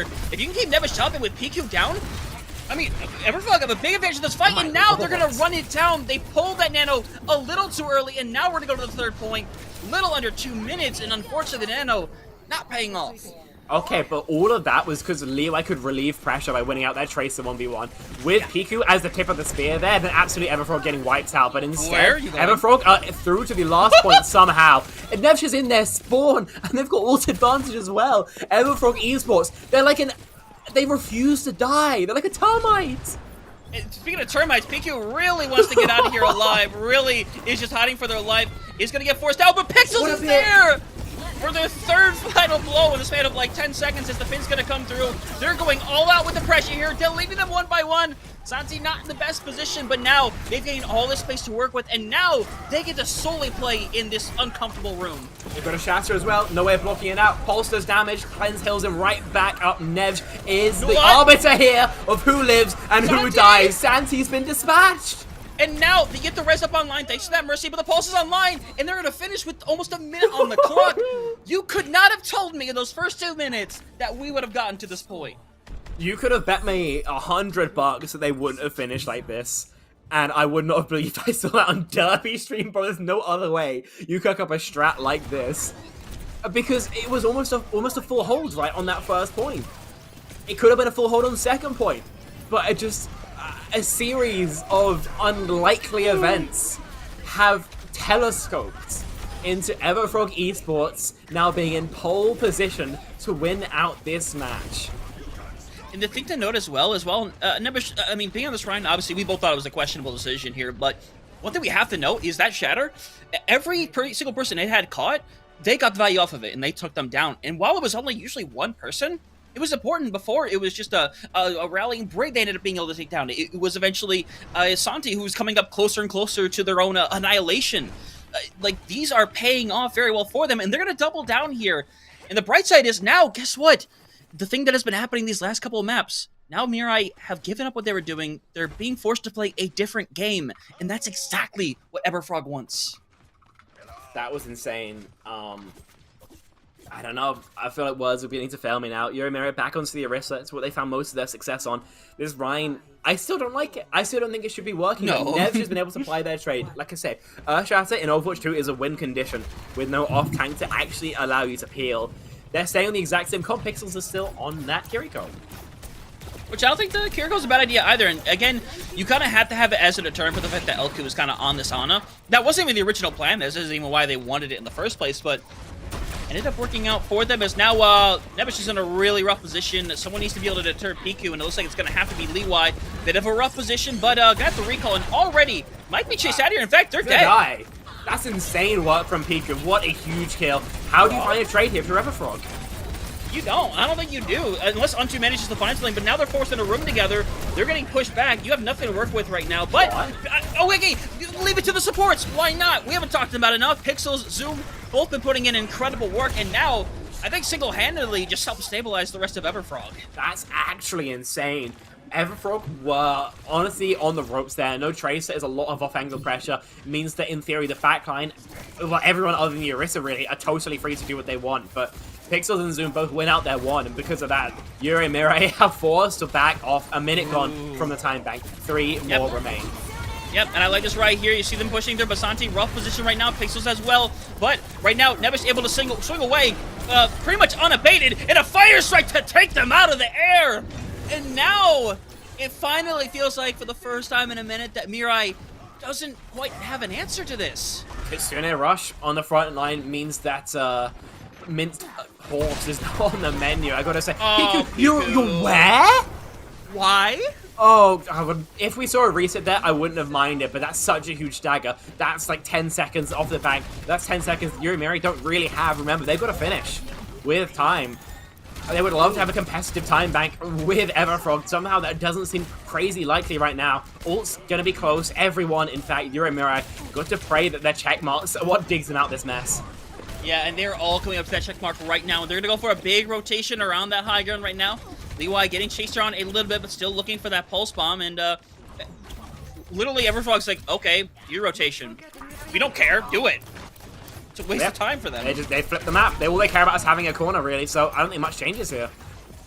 Literally, nothing changes at all. We have a copy online. We could see, honestly, that copy onto the Rhine just to deliver the double pressure, and that could be enough to get rid of Nebish. But the problem is, Shadow's about to be back online. You still are able to have this Death Blossom just in case. The Pulse Bomb, not going to find anything in that situation right now, but at the end of the day, it doesn't matter. You're still playing at a disadvantage as you flipped it around.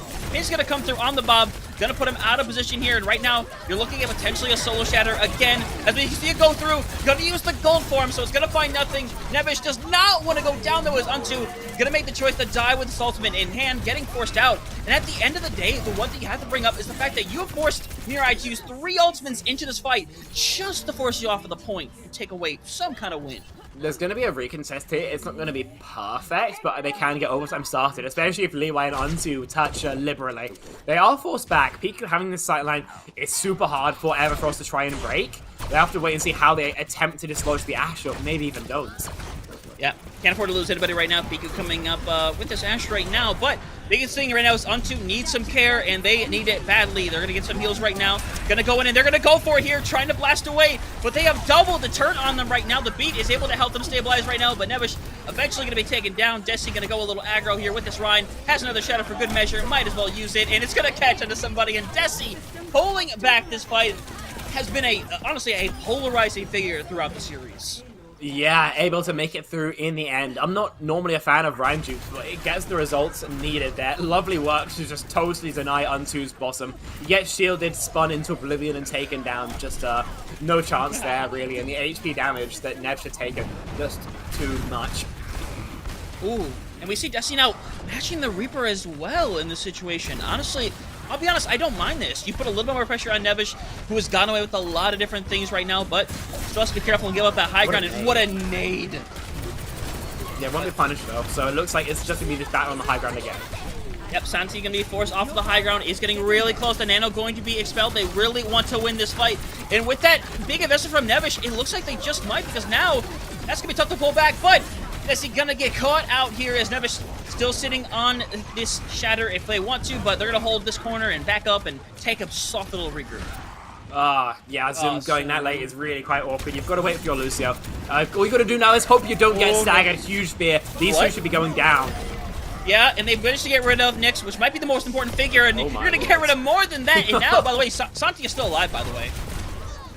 That's insane. There's still a fight going on. They're gonna invest, and now they're gonna send the Bob into that room, gonna be forced into the room, but the thing is that now the Bob has no effect. Now you can hold it here on the outside, but Pixels is also fighting in the middle of nowhere. Yeah, Pixels' wife faces like 5 players and goes down because of it. They've stalled enough time though, they look like they're gonna back off, wait for their Kiriko. This is absolutely the correct decision there, as long as they don't die. Yeah, 100%. Gonna force them off the high ground. The correct choice right now is the card does have to slowly keep moving forward, and this is probably the most important fight realistically. They need to cap here. They're not gonna have the ults to be able to do it. And the problem is Everfrog is the one getting closer. Is Untu hanging around in the back line. Mega already taken, but right now Nyx is in the middle of nowhere. They could be taken out, but it's zoomed to go down first. Santi is just hanging around in the background, and now it looks like Nevish is eventually gonna fall, but it's Untu and Leeway pulling this one back. 40 seconds on the clock. And unfortunately, I think we're going to see a reset here from Mirai, and now Petron could have the final fight on our hands. And Orisa was supposed to be the Ryan counter as well. It's insane that Nevish is able to make it work with only Kiri healing him up as well. Just insane plays from the tank. He struggled at the beginning, but steps up fantastically towards the last end of this series. 20 seconds left to go. Double supports, everything. In fact, bar the Shasnim, that's only 30% away. Yuri Mirai, their backs are up against the wall here. Yeah, and this was the team that went in undefeated, had not dropped a single map going into things, and now Mirai potentially one fight away from being taken out in the first round, and it's all on the line. Everfrog want to act first. They're going to bring in, try to find something on this rush. As Pixels is going to send it out Untu, going to go into the background. You know they're looking for a Death Blossom sooner rather than later. This fight's still going on, so them kind of hanging around, waiting for a perfect opportunity to drop, and they're going down, and they're going to find one, they're going to find two, and that's going to be the cleanup. It is just Desi trying to survive, but the Shadow's going to close it out, and the reverse sweep has happened, ladies and gentlemen. Everfrog moving on to the next round, and the favorites Yuri Mirai will be eliminated in round 1.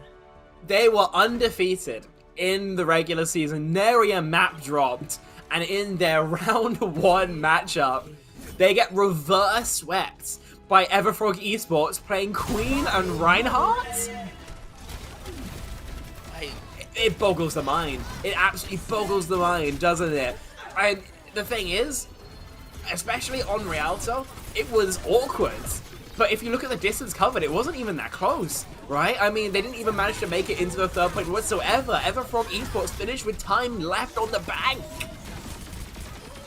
And that's insane to me. And the thing that it felt like is it wasn't like Everfrost ran some amazing composition. It wasn't like they did something profound at the end of the day. It felt like more than anything, Yuri Mirai kind of like Everfrog got in their head. They kept changing around compositions. They kept trying to make these big rotations when the biggest thing they had to do was force Nevish out of their comfort position, which was that point. If they didn't commit everything to get Nevish off of that point, that is insane. I'm never going to not react to that. It just shouldn't happen. The flick, you need to adjust there. But no, I do think that it looked to me like Yuri Mirai just didn't know how to play against the Reinhardt. They'd never seen a comp like that before, so they were kind of struggling with what to do. They wanted to play like both slow and fast. They wanted to just like break shield, poke out the Rhine, but they were also getting poked out in turn, playing a relatively squishy comp, while the Genji, really everybody but the Ryan just went to town on the backline. And I think that was eventually what sold it to me. I think just the total lack of idea about what to do playing this totally non-standard comp. I have never seen it before, you've never seen it before. I don't even know if Everfrog have seen it before, but it's what got them their win. It's what allowed them to stay alive in the tournament. Yeah, and obviously, looking back right here, Dusty, again, just honestly a big standout player for this team. I don't think that can be said enough. I think everyone here deserves a lot of credit. They've all done a lot of great work.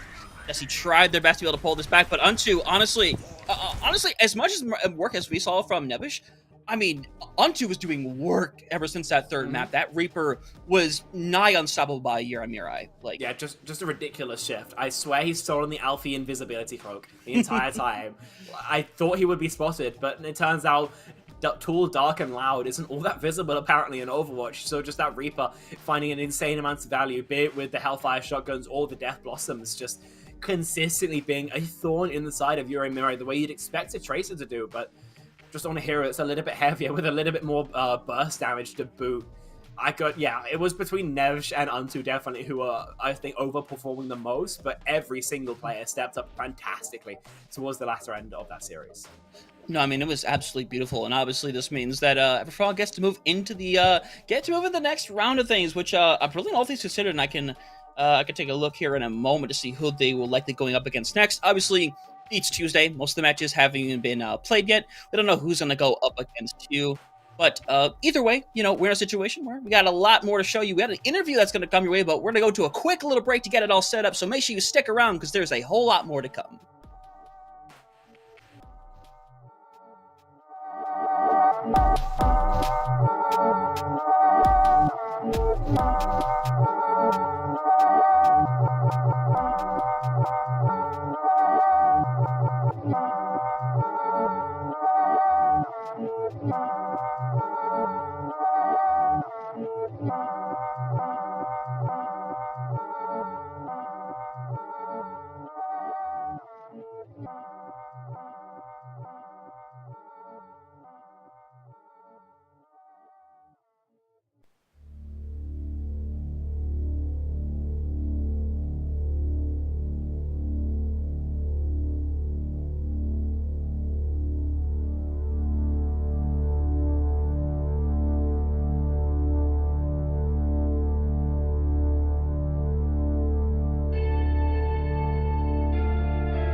Welcome back from the other side of our Map 5 banger here. The reverse week coming through from Everfrog. Here to join us, the head coach, Manix. And first of all, oh my god, congratulations. Thanks. Yeah, I mean, honestly, after like the first map, mentals went down like insanely quick. Because I was just like, all right, gotta do something. And then we just were like, you know what? Map 2 is over. We kinda got swept. Let's just play for fun. Let's just play the comp we like to play, run it down, and I mean that worked. So I'm not complaining. Yeah. I'm not complaining. Yeah, I mean, was that the plan going into when you eventually go into Clash onto Throne of Anubis to run that queen, or was that the actual situation of let's play for fun?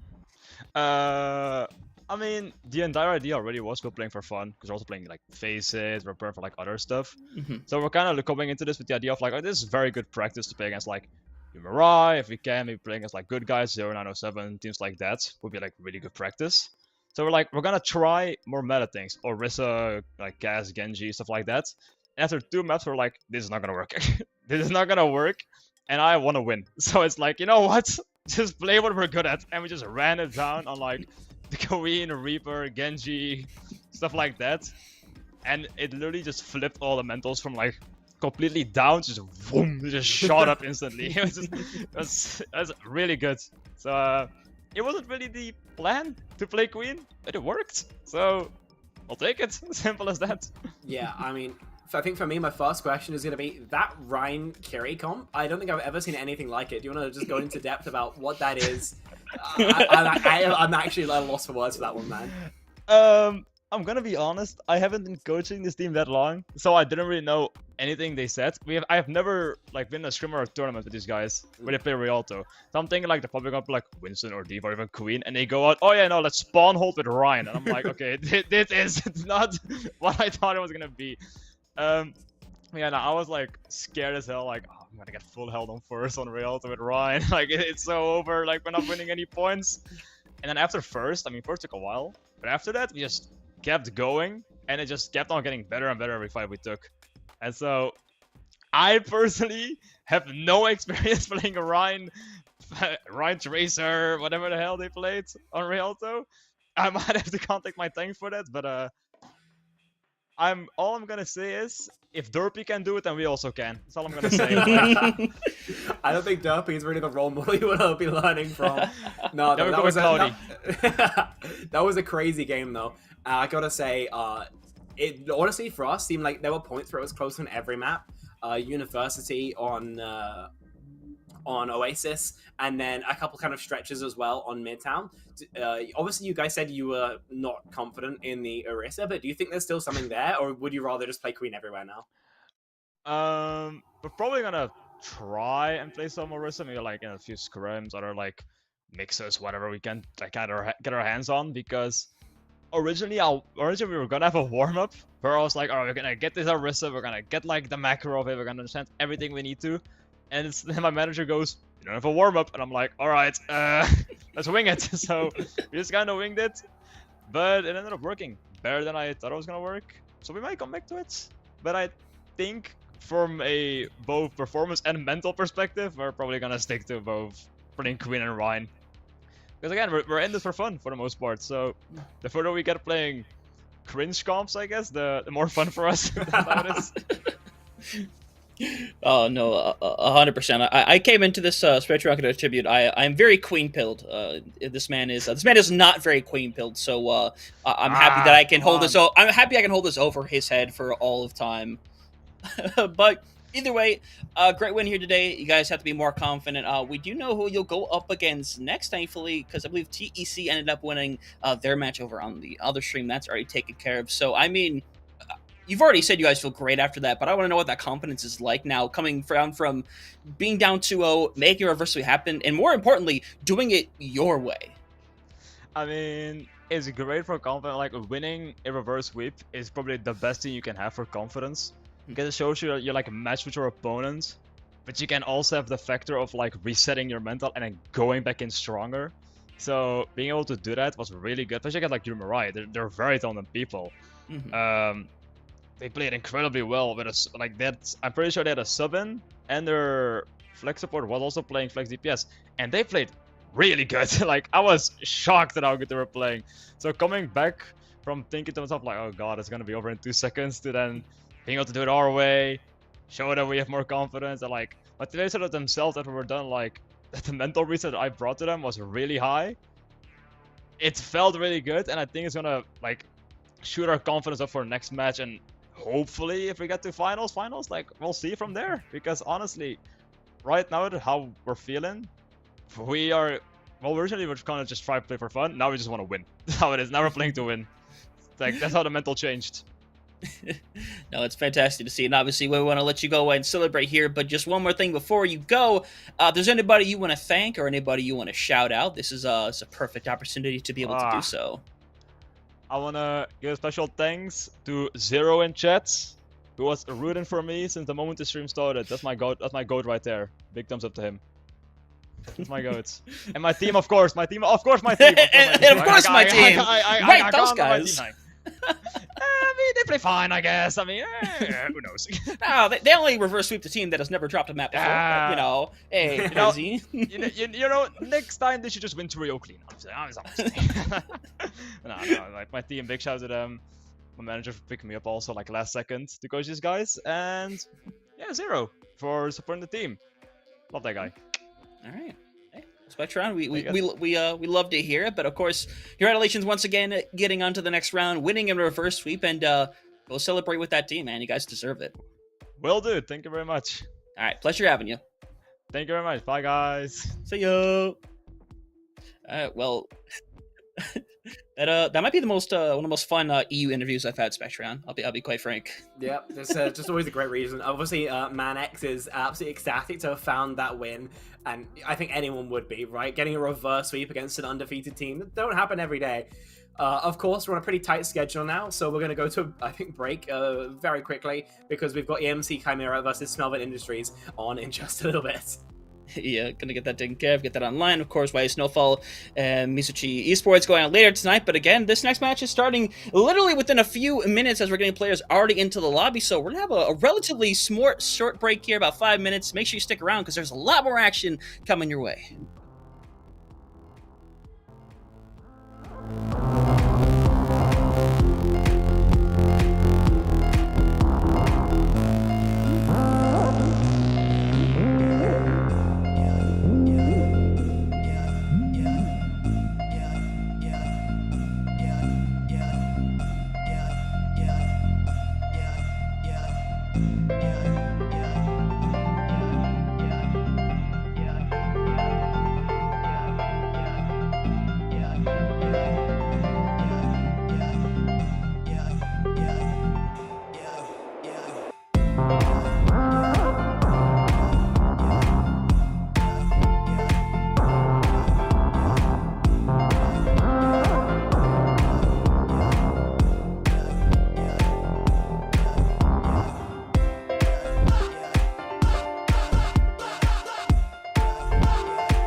argue that makes it the perfect name. No! Oh, the nade was going to be so big, but unfortunately you have been cucked by a lamppost, so GG. CGL lowlights are back. What is this? Well, all they've created is a little pedestal that says, new victim just arrived. Hey, wait, that's... Why did Velucio try and face tank this? And then that shield bash into it. I'm here to help. They're just so small. They're just too small, you know? Every week on the CGL channel, be sure to check out lowlights.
Welcome back. It's a brand new season of CGL.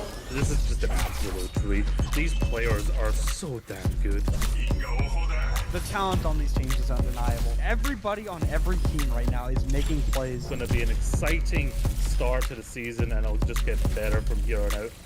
We're about to step to a whole new era of Overwatch esports. So much exciting action is happening here on CGL that you do not want to miss. Look who's starting it all off. It's Raven. No one necessarily figure out what is the right way to go just yet. What a nice roll through from Peyton. It's just going to solidify everything from it does. Does come back, and Arsario gets the mech, but I don't need a mech. I'll kill 4 anyway. This is just a highlight reel for Arsario right now. They're making a statement in the EU Masters here. This patch is still incredibly fresh. There's so much to learn, so much to change about the way we play the game. SKC, but the shatter is colossal. Let's get it going. Trades keep coming through. Lores, you're going to be able to find these shots true. Edu on the overclock with 2. Here comes an Anvil and immediately goes back to fine skills, slicing and dicing their way through 2, 3, so back and forth.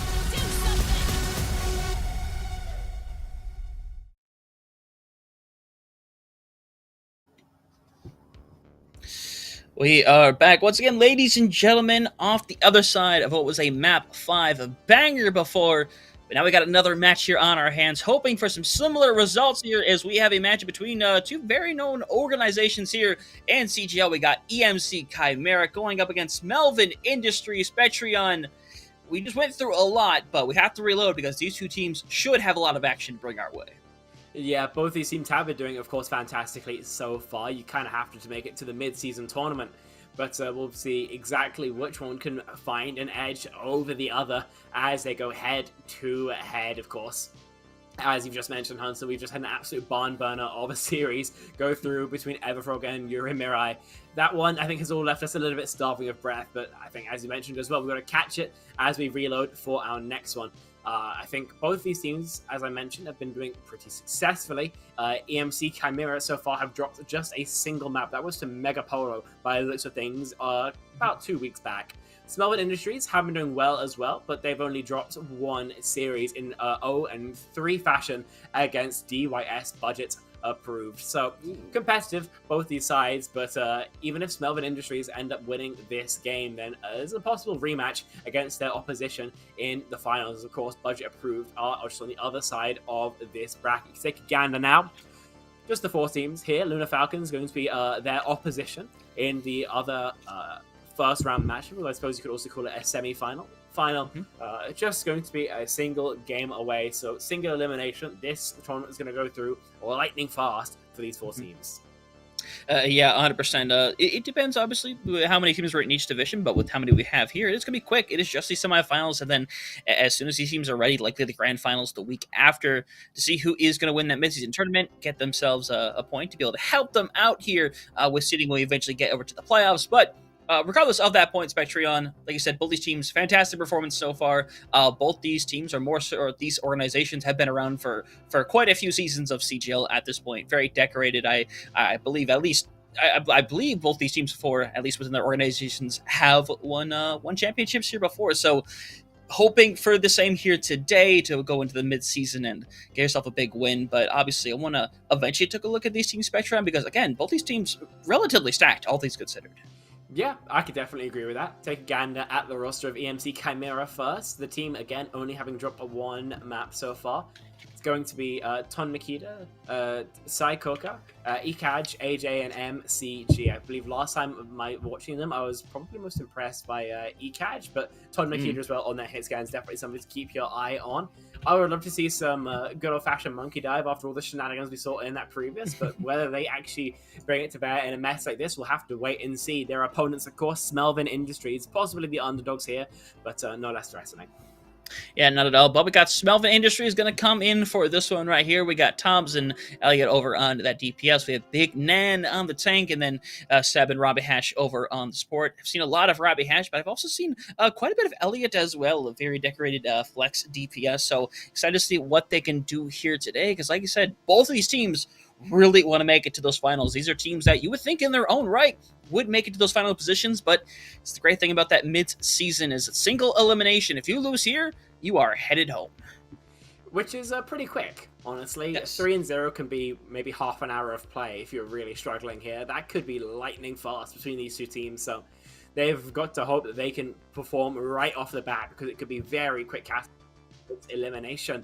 Have to wait what they can get done once we actually get into the server. Of course, if possible, we can take a look at the map pool and maps we got coming up next, because we have the first pick. It is going to be preset, and it is going to be, again, an Oasis pick. I think we saw what it's going to look like on the Arisa on the previous, but should we end up going to, for example, a city center, there's much more possibility for a Monkey, a Diva, something with some verticality, something with a bit more go power.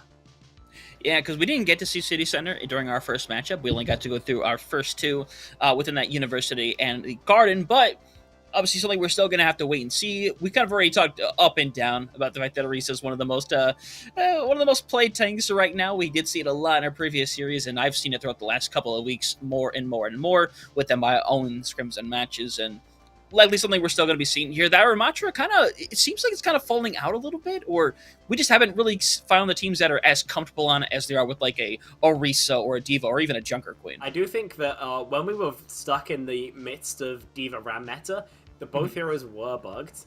Diva had the speed bug, which meant that she went way faster with speed boost than other heroes, and Ramatra was getting additional damage reduction from overhealth. So the way the bug worked was when you got armor added on top of your HP, then it would count the armor reduction twice, I believe, and that would only matter for Ramatra and Brig, but it would make both of them incredibly survivable. Now it's been nerfed, then Orisa was finding more success as she doesn't get over armor, only over health. And also, she's been shadow buffed like 40 times in the past week. Yeah.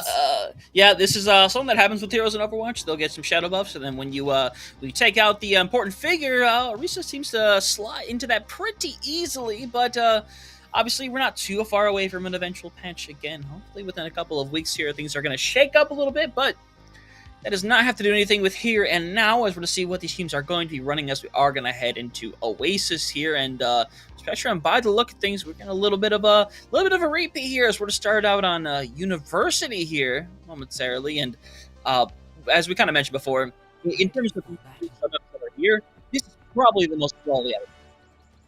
Yeah, a lot of corners used to play around. The high ground's pretty tricky to fight on most times.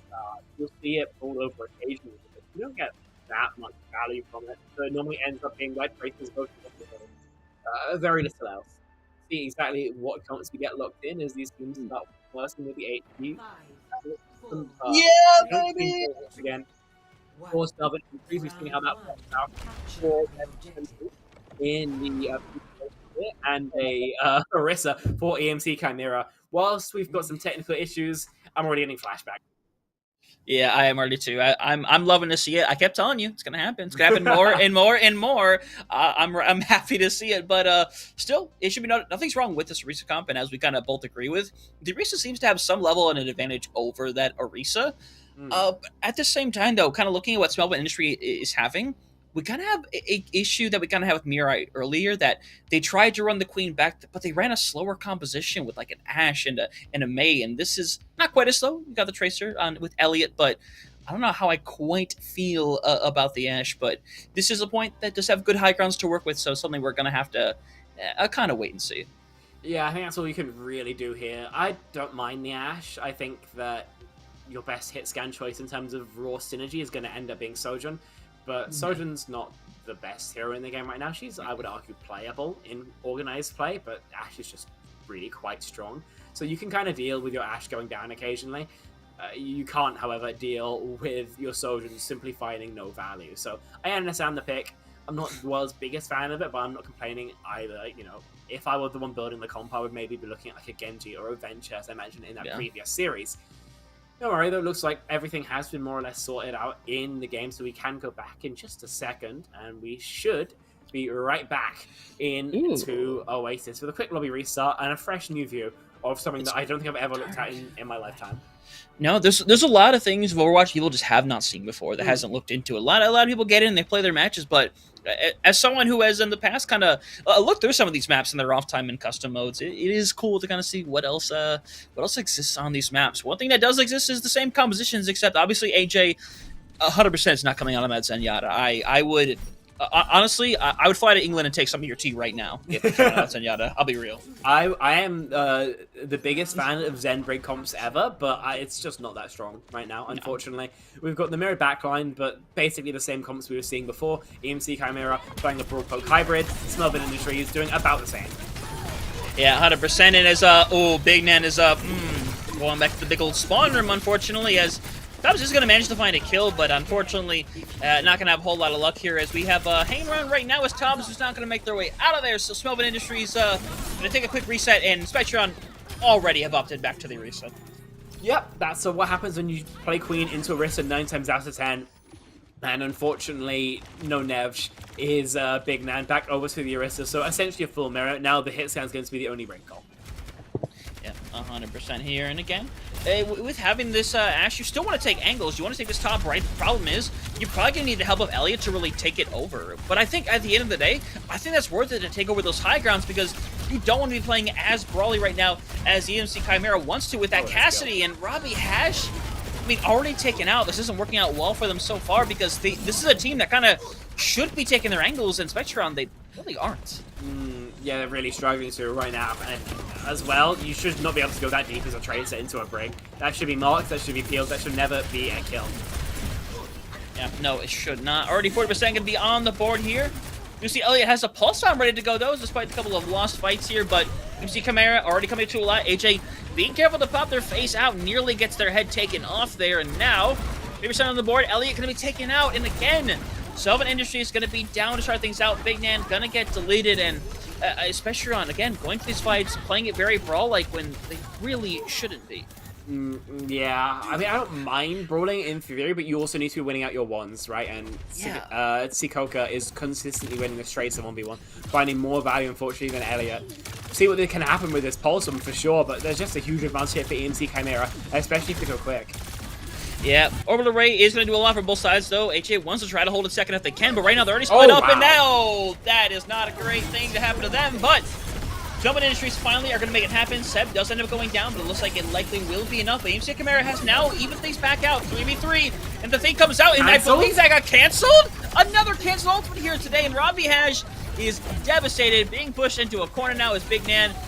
Ooh, you might as well try to force that ultimate, but 96, 97 on the board to see if there's going to be a retouch. It looks like there will Spectrum, but it did not last long. That's actually insane. The Bob's there. That will have to be eliminated via some mana. It will just be some focus fire. The Break Show is going to mitigate the damage. 100 to 0. Really no success found from the side of Smelvin Industries. EMC Chimera just dismantled them. And even when they, began getting somewhere in that fight with that Pulse Bomb, there's a spear from downtown to simply negate the biggest ultimate in this composition. Put a pretty succinct end to that. So far, EMC Chimera showing why they've only dropped a single map so far in CGL. Yeah, 100% here, and nothing's going to change about their composition. Obviously, Tamagita is kind of suggesting they might go over to the Ashe, which again, not a bad call. It's not like they were doing anything bad on the Cassidy either, but I believe the sidelines on this are a little bit more efficient. That high ground is going to be very important to take here. Going to give you a lot to work with as we are going to see them TP out. Likely head back over to that Tracer as well as Smelvin Industries are going to run the Baptiste now, Spec. That they are. I don't mind this at all. However, you do need to win out your Tracer duel, because otherwise, Seb and Robbie Hash are going to be terrorized by Sikoka. There's no other way of describing this. Yeah, nope. And right now, we're going to see already them hanging out. They've chosen different ways to go here. As it looks like Seb is going to a little hanging around here in the middle part. At that point, going to be opening up here in a few minutes. As AJ, Elliott, both respectively almost going down here is, oh, that is not the place you wanted to recall into. And now, that was definitely not a part of the plan, Tubbs. Already got a pick online here. Point is open up, but both of these just kind of hanging out. And now at this point, if you're Smelvin, you kind of do need to take some level of aggression here and take this over because, I mean, Elliott's not going to take very long to get back. Or more so, Sukiyoya. Yeah, struggling with the gymnastics routine mid-battle. Akaj poked out heavily. Will be saved by AJ on that Juno. EMC Chimera, though, outside, very much looking in and retaking into this Bap Juno is so much harder than into a break. There's so much more damage to push through, so much more numbers. You need to scale your Tracer to take care of this background, or just double dink them. Now, either of those are unlikely. Yeah, Tomakita already going to be taken in here by EMC Chimera. Smelvin Industries looking like they're going to take away another big fight. Tiles with a great headshot.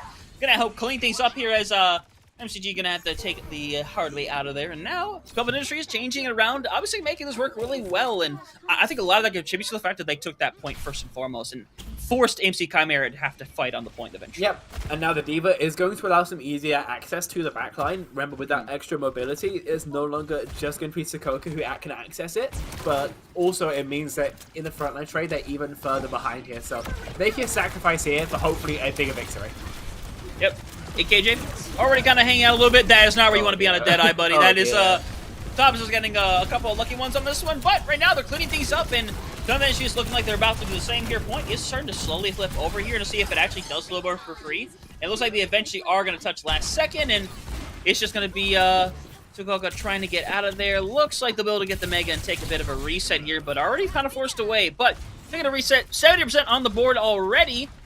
And Smelvin Industries is looking pretty good now on the second point. I'm assuming that that was a flubbed ult track there from Smelvin, or from EMC Chimera, sorry. There's no way the players in EU Console Open are going to just disrespect to Dead Eye like that. So I think maybe an error on MCG's part if the MS is still the ult tracker. Yeah, 100% right now. Gonna take that Mega away from the fire right now, but not gonna really have anything to come back with. This big man has gotten rid of one. Big old trade coming out online right now is MCG doing their best to survive as the sole support remaining. ECAD's going to be taken out of the mech, and it's just down to the DPS from EMC Chimera to pull this one out. Doing a slight bit of staggering right now as they're eventually going to take them out. And it's just down to Sukoka to be able to come on this point. Big pulse bomb happen, but it is not going to. And now, eventually, they're going to be cleared off at the point. We see a last minute touch coming through from AJ, but it's not going to be enough. And now, Metreon, tale of two sides here. Now they come through and put up the 100-0. The question is it the map geometry, or is it the comp, or is it just getting off on the right foot? Because if the comp, that's repeatable. The other two, less so. So they've got to pray that this BAP is the answer to all their prayers, and here it still could be. It's not a terrible point for this double FS kind of nonsense. But if it isn't that, if it was just getting off or getting some defensive positioning, or just the map being particularly suited towards them, then EMC Chimera could be closing things out pretty quick, because we've seen, as you mentioned, tailor two sides. I mean, one of them is going to be the narrative that we run with for the rest of the series, and now is a perfectly good time to make a decision. Same comments from both of them. Only difference, again, is going to be Seb on that BAP, just doing so much for this frontline trade. The window is lovely to have as well. And in exchange, you know, if Elliot simply can't, or if Sukoka, sorry, can't get on the backline anyway, then it doesn't hurt so much that you can't peel as much. 100%, but this is going to side Oasis as well, as both squads are pretty much coming out on a close mirror. Only thing difference really is the support, saying we already see a kind of playing tribute right now is Robbie Hash almost getting taken out. Seb already going to have to extinguish their immortality just to keep them alive, and now Tobbs again finding another great pick to get things going. Has been a force so far on this Cassidy. Point needs to unlock though. We're going to see Elliot kind of hanging out below. Likely going to be to open up, but someone has to occasionally make a drop here, and ECAD is actually going to make the drop, and kind of leaving their team in a little bit of a corner here to try to invest, and it does not pay off at all. Yeah, I don't know exactly what happened there, but I would say that Sukoka dying there has made things so much harder for their team. I mean, Smelvin Industries were behind on cooldowns, behind on HP, behind on positioning. As long as EMC Chimera maintain a 5v5, that fight should be theirs 9 times out of 10, but unfortunately, this was that 10% chance where things flip back the other way. And Smelvin Industries, again, they're off on the right foot. They've got the comp. Can they now convert? Yep, and almost getting one clip there, but gonna still stay alive. That does get Elliot pretty much to their false bomb though, so now likely gonna be setting up as Makita on this Cassidy as well. You can see they're looking for it right now, but they're gonna be that is probably not part of the plan there, as Seb's gonna do mentality, but it comes through, and he's gonna get a Tomikita being taken out. Kind of waiting on the immortality field a little bit. I guess maybe just really just didn't want to be heard or seen. Maybe they thought they went elsewhere, but still going 4-4 right now. Robbie Hash does still have this orbital array to invest, but the Dead Eye is going to be used instead, making a lot of enemies, force them into a room. It's going back and forth. The big man is coming out the winner of this one. Will be taken out by ECAD. Damage is already done. Smelvin Industries going to hold on and are going to hold on to a fantastic orbital ray. Seems to be just getting off on the right foot. That's so beneficial for Smelvin Industries. Their attacks have seemed somewhat lackluster, but defensively, they're playing their space pretty well. They're playing their advantages, trading them for what they need to, and rotating their cooldowns as well. So I'm relatively impressed. Now, double support ults should be hard for EMC Chimera to shift, but the Blizzard is probably the biggest threat here. Yeah, but AJ already going down. That's Robbie Hash, that. Oh my god, you're right. Oh my god, that's why it's us today. It shouldn't be us. It has to be. It has to be. But point I can say, fight's over. They're still gonna get to that 90%. You can get rid of the freeze, which is gonna be a strong element, but you're probably just working up to another ult cycle here if you're Smelvin Industries. Yeah, you're essentially last fight territory if you are Smelvin Industries as well. They will probably have a late touch. Especially if they go Trace or Sombra or something like that. But other than that, it will be labored as hell. So they're not in too bad a spot. All they need is one fight win. Yeah, 100%. You see them already going to create a little bit of pressure on this point. Eventually, it's going to force somebody to drop. And again, ECAD is going to be the one to drop pretty much immediately. And that I don't know if that should be the person to drop every single time, because now you create pressure 2 different ways. ECAT just kind of playing on the side, and Tomakina gonna find that headshot onto Robbie Hash and is just tearing up this backline right now. And Smelvin Industries, I mean, your fight's already over. You gotta back up. Yep. A pulse miss as well. Okay, that's a kill. That might be a way in here with Sokoka going down. Respawns for Smelvin will be here soon as well. This isn't over yet. No, not all right now. And the big thing is that Big Nan is taking a bunch of space on this point right now, delivering a lot of pressure to MCG, who still has a lot to work with. We're going to see that Terror Surge being used. Big Nan getting essentially annihilated as Tom's surviving, but Tomakita going to go ahead and use their own. And at this point, Tobes is in a bit of a rock and a hard place right now up top. Yeah, Dodger's a dead eye, but there's still plenty of eyes trying to unseat this. They're going both ways. Yeah, just trying to gank him. Did he drop down? He dropped down and rolled through the thing. That's so sick. He's actually a vanishing act. They're so lost. So Smelvin Industries can refight pretty quick here, and they've got some decent tools for it as well. Yeah, 100%. And we are looking potentially at the very last fight overall here. As things are moving, we see a booping. Sokoka is being taken off the point. Big Nan hoping to find another here as ECAT is separated from their team, and the point has flipped over in the process. A retouch is not going to happen, and yes, Smelvin Industries is going to pull this one back. Going to take Oasis to start our series, and what a comeback from that first point to pull out this Oasis map. When that fight started, Sokoka was 85% of the way to a Blizzard. Absolutely needs to finish that ult there, because, you know, you Blizzard the high ground, even if you don't freeze it with you, the space that you've gained is should be enough to close things out. Instead, unfortunately, they miss the wall, and then just get banished to the Netherrealm with a spear off the map, as we can see here. So kindly illustrated by Robbie Hash's play of the game. And at that point, then it's all over but the crying. It's Terror Surge, we nothing at all, and I think we know what wins that out.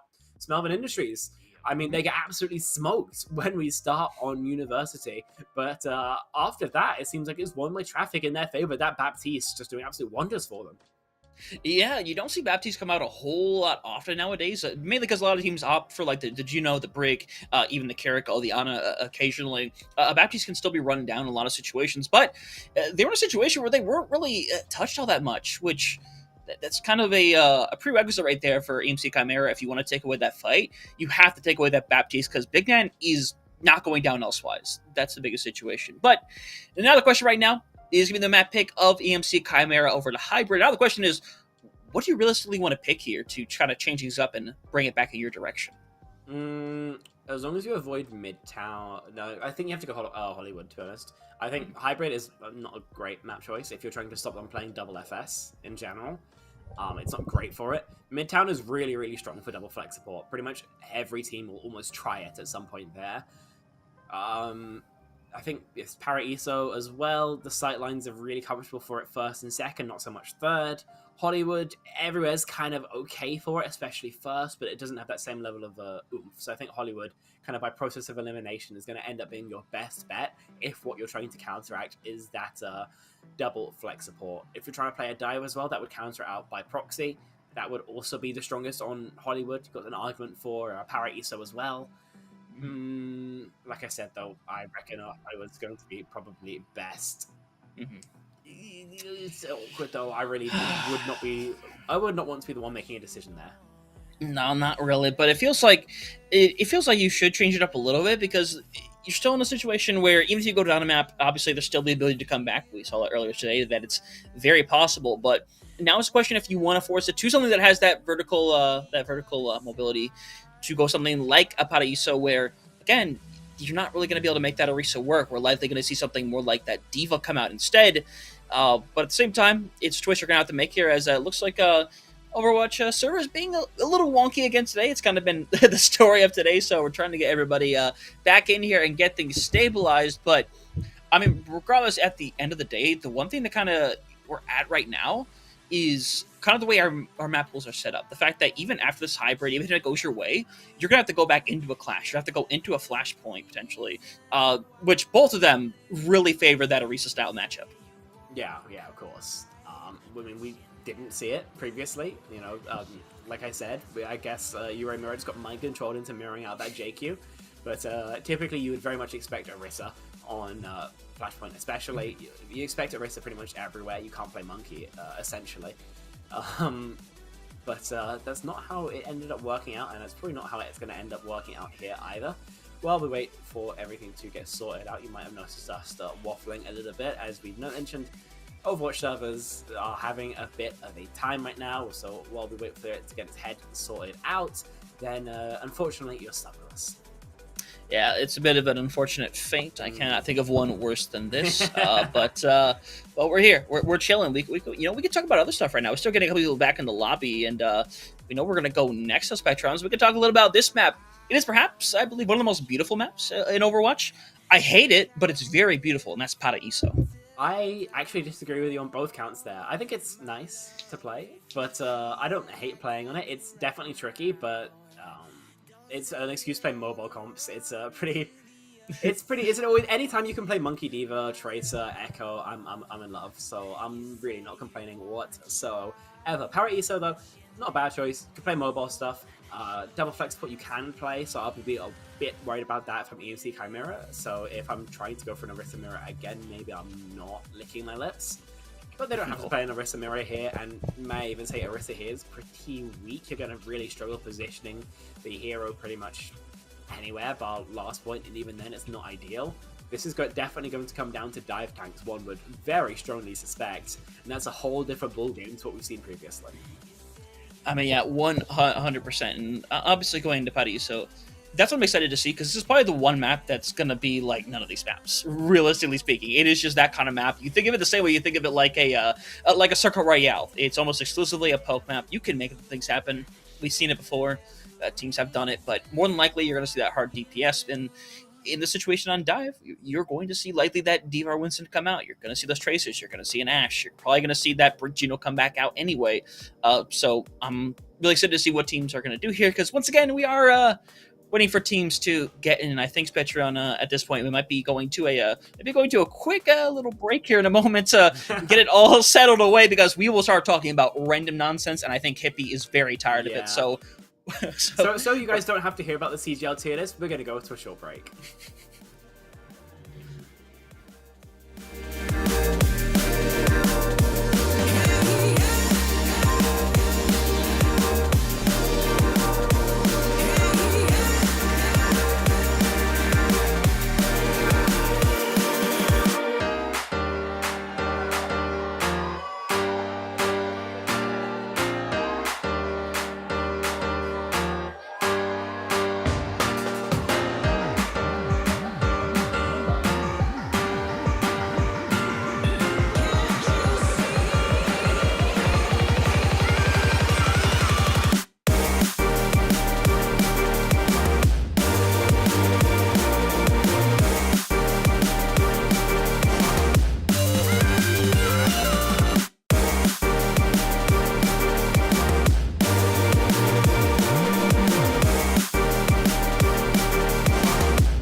gracious gods of Blizzard had finally allowed us to get everybody back into the lobby, get everything squared away. Spectrum, we're going to be prepared to go into our second map here, Parayusa. We have already talked up and down as to what we think these teams are going to be able to run. We haven't quite gotten in yet, but everybody's back. We're hopefully going to be able to start this match here pretty soon. And I guess for these players, it's an extra break for them. It's an extra break for us, too. We've had a long day already. Yeah. I mean, also looking at it this way, means we can charge head rammer for more. We can just continue getting that CGL debt deeper and deeper. Just dig in that hole. I mean, listen, this day is paying for my Stockholm accommodation. It's great. Listen, no, let's be serious, though. We got Parayusa coming up next, as previously mentioned. We expect to see dive tanks here, just to refresh your brain a little bit. Remember, on that control, it was 100-0 for EMC Chimera before Smelvin Industries flipped the script and shut out their opposition, which is not really what we expected, considering EMC Chimera, as previously mentioned, were up until now had only dropped one map, now doubled, now two. We'll see if Smelvin can quadruple that and eliminate the favorites from the tournament entirely, or whether EMC Chimera on their map choice will be able to reach parity.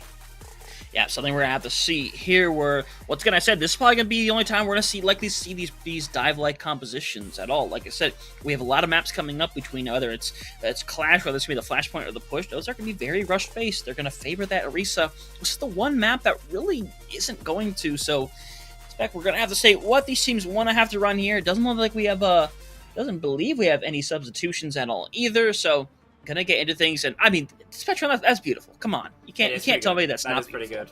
That is pretty good. Cat. So it might seem. So it might seem.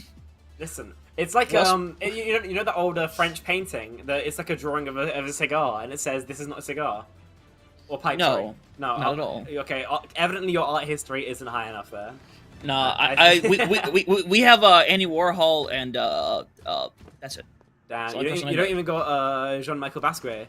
No, sorry. Damn. Well, I might have to educate you. We need to cast this cultural education class at some point, and we just go through like relevant cultural symbols. And I understand we're like Overwatch players, so we don't go outside, touch grass, see things, but like. We got to establish a baseline at some point. Speaking of baseline, the baseline for this map is probably getting to just outside of the third point. See if Smelvin Industries are able to eclipse that with a D.Va Sojourn comp. I'm kind of a fan, actually.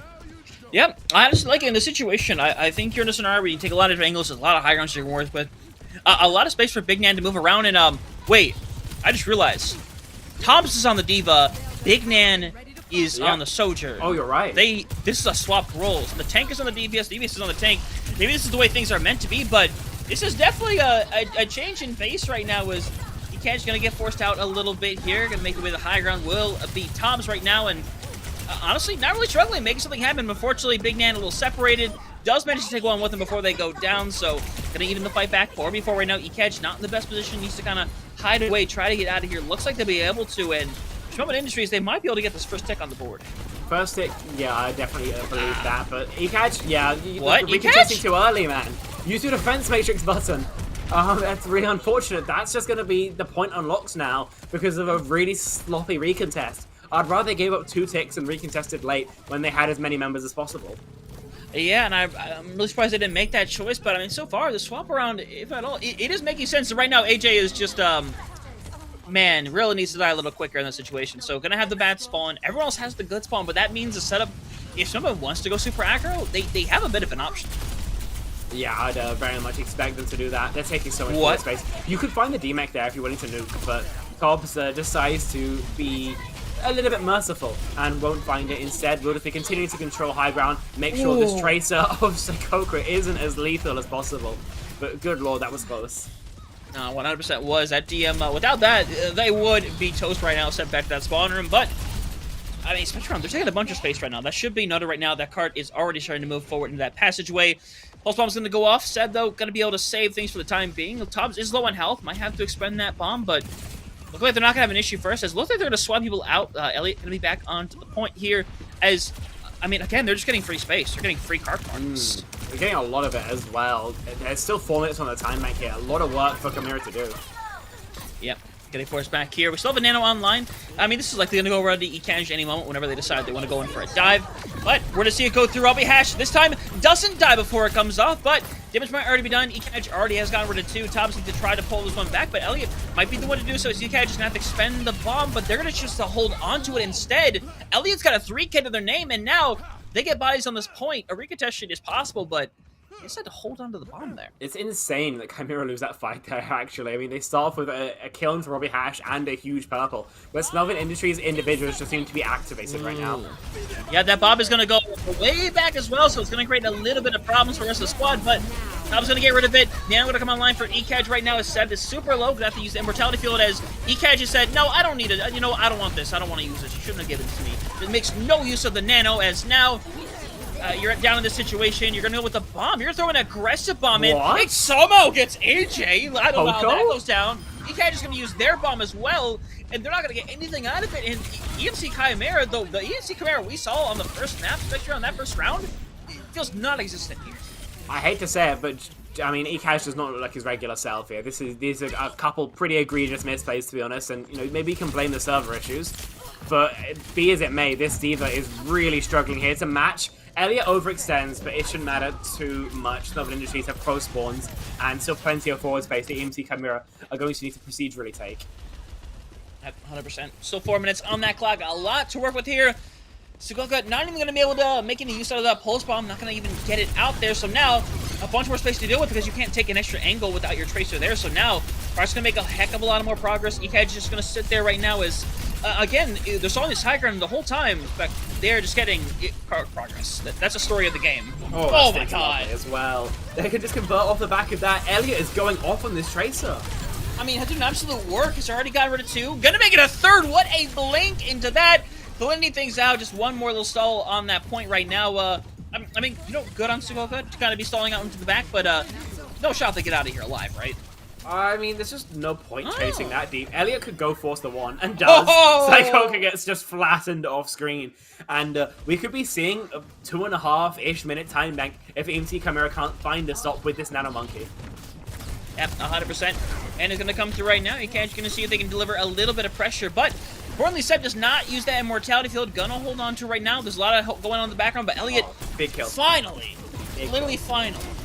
Fantastic. And now, 5v4 situation. This fight likely should already be kind of over with. Sugoka delivering a lot of pressure. I think this swap to the Monkey is 100% the right choice, though.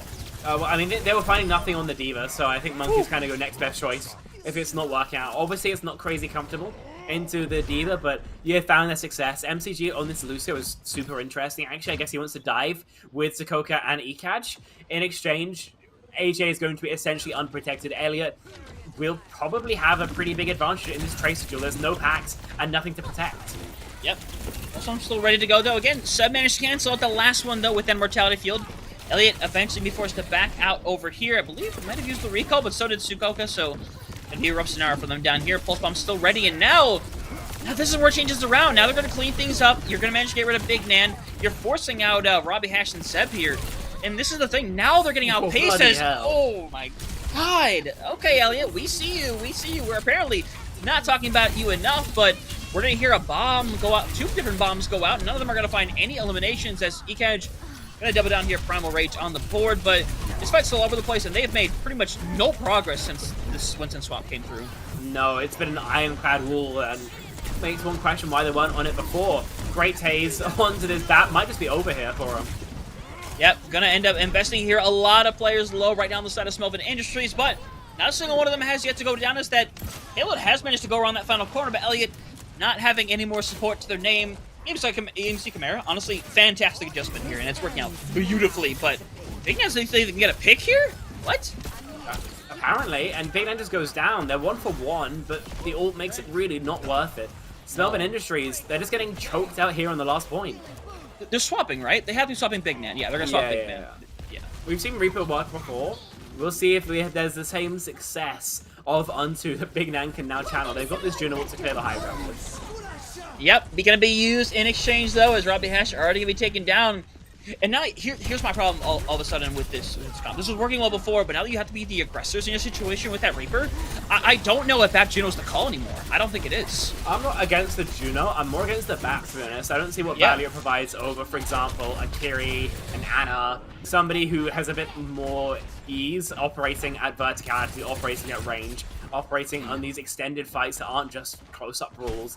Smelvin Industries don't really have time to make changes, though. It's 30 seconds left to go. They've got a self-destruct and a pulse bomb likely, but they're going into a nano boost, a primal rage. This is really rough on them. Yep, bit of an overshot right there, though, but Elliot's still being chased down a little bit. Has to expend that recall right now as Seb is just getting bullied in the back line right now, but the bright side is you're taking a bunch of pressure. Chet goes a little too far. Tob still has the bomb.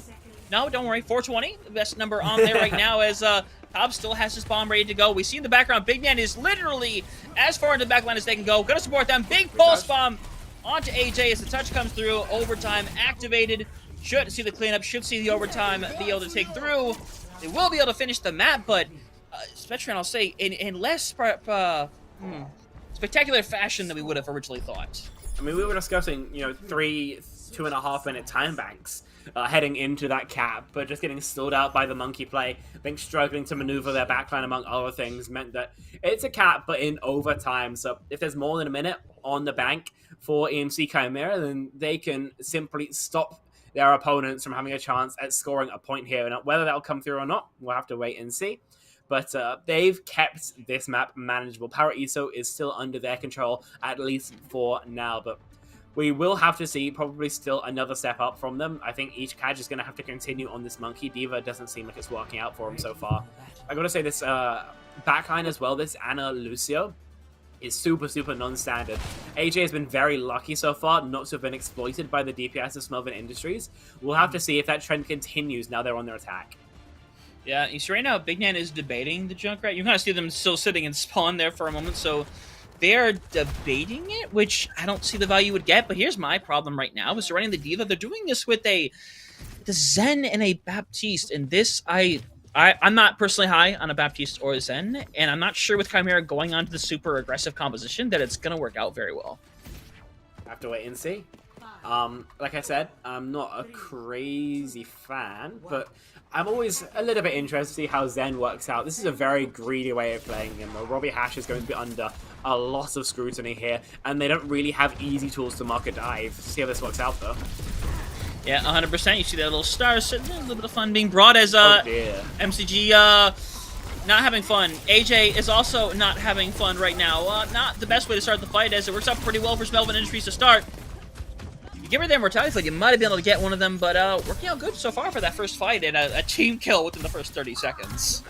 Yeah, that was pretty quick. MCG, I don't think you're going to find much here. Chief, I'm going to be real with you. I think Lucio here is hard. You have your use cases of ferrying your tank, and if you're attacking high grounds, then you're probably better served playing a different support. Lovely boop with the kick, and Ekaz just gets flashed, and that's Discord or plus focus fire for you. Yeah, there are the times where it can work out like this, but Elliot is going to trade out, and remember, Chimera, their spawns are way, way closer than it is for Smelvin Industries, and with 2 picks like that, now Spec, now the pressure is being brought down, and now EMC Chimera should have a lot more room to work with here. Oh, no. Yeah, they're trying for it. This Zen's surely dead meat. Great DM, but won't sort of test the cannon.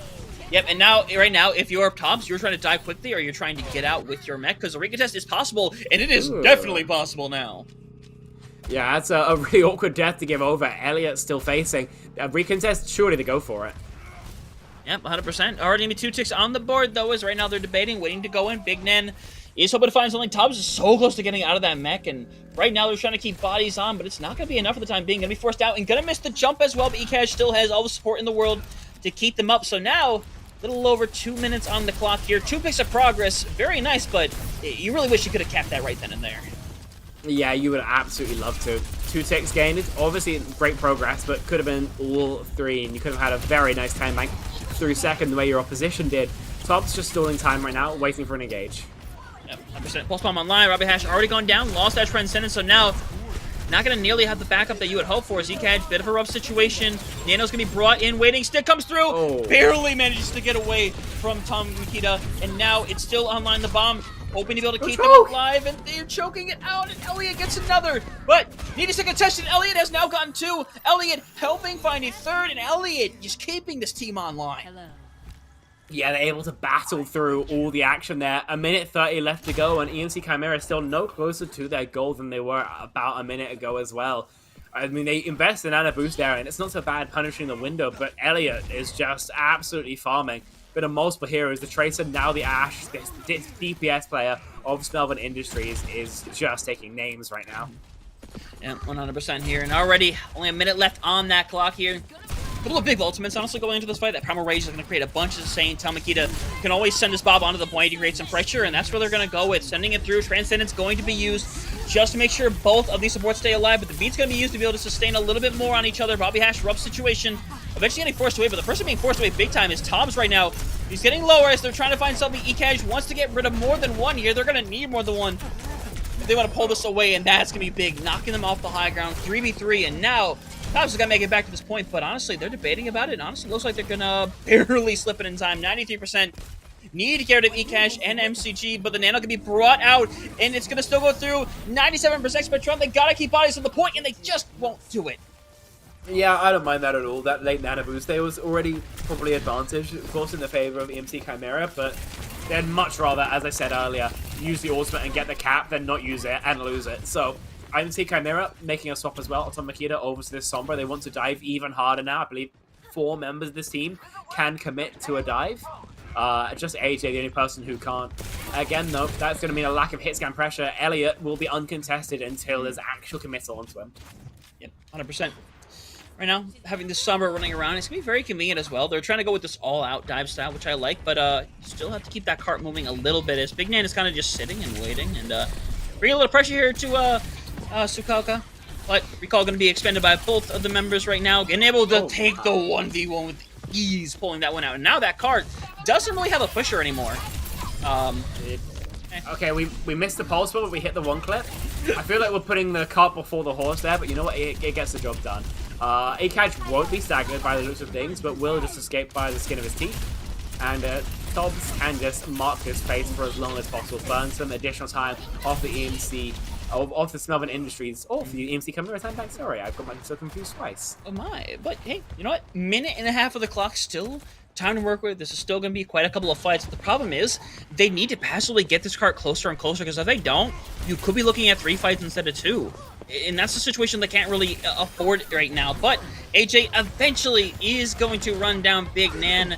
Ration is going to no longer pay off, as Seb is going to get hacked just after that comes out, so Ultimate's still going to be useful. 44 now online is eCash. Back on the high ground, the pulse bomb going to be used. Not going to find any bodies, but the but the nade is there again. But it's still, again, it doesn't find the value. No, there's just no follow-up. It's really hard to commit behind it. I think eCad is pretty consistently getting poked out by this Ash Tracer, who's poking at such long range.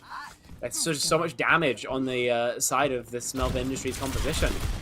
Attempt to pressure the Ash is a bit risky. Yeah, recall force and got to back up. Koka, I think, getting a little bit too big for his britches there. Yeah, a little bit. But coming down to 35 seconds here, this is potentially final fight territory as well. You do have a Nano, though. You do also have that Primal Rage. This Winston's going to be able to survive for a very long time, as Makita, interesting position, hoping to find a headshot and make this fight a little easier, but look at it. This shift instantly. They get out of there. They get off of that little right side high ground. They pincer up on the left instead. They get a little more difficult positioning-wise, but Makita's still going to find that pick onto Zebs, but Tobbs there every single time to trade things out, and they saw the bomb, and now it's 2. Looking for the 1 clip. Sukoka going to be able to find it, and now this fight might just be on them, but Robbie Hash here to close things out, potentially. eCash going to make it back to the point, and now has to be a sustain machine, and this is just down to them, and now Spectrion, I think we might be looking at a slow bleed if eCash cannot survive long enough on this point, and they are getting deleted quickly here. Some retouches trying to come through. They're trying to get there, but they are going to barely be able to touch. As they're going to let Sukoka push that point a little bit and just pincer them all together. And I think at this point, Spectrion, this might just be a stall out, and I don't see a realistic way of them being able to take this back. No, Smelvin Industries just continue their victory spates there. I think they seem to have really heated up since that first round, right? You cast your mind back all the way where they were just getting cooked on Orisa. Seems like an entirely different team. Wasn't a bad idea from Chimera to go towards a dive map. But evidently it really did not work out for him, I think. Again, Ekaz really looked like he was struggling towards the end there. Well, that stick is pretty nice. Whew.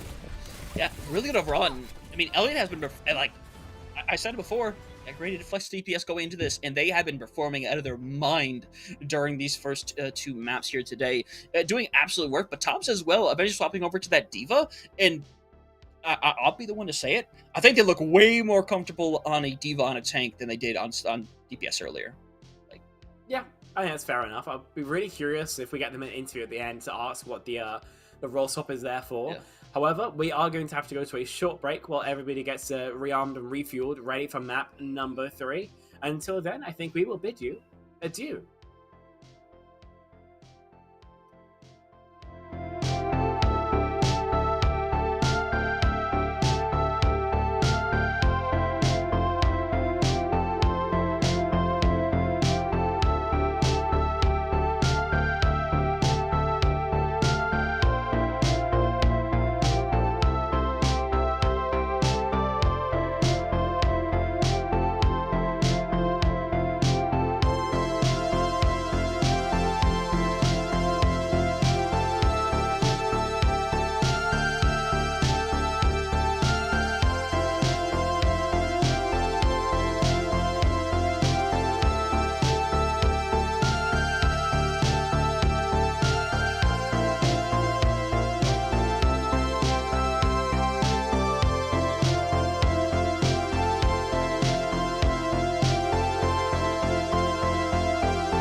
Already sitting here at match point today, Smelvin Industries hoping to move on to their grand finals here in the EU Console Open, and so far taking a stint of domination over on Paraíso to put them in this position. And Spectron, again, we look back at that very first round, it's pretty much the same story as our last game. First round comes out, the other team just gets 100-0 rolled, doesn't look great, and now they pop back, they make it work, and suddenly...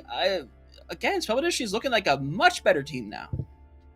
Yeah, I mean, the script will probably continue with EMC Chimera swapping to like a JQ now and just continuing to find close victory after close victory on maps where it really shouldn't work.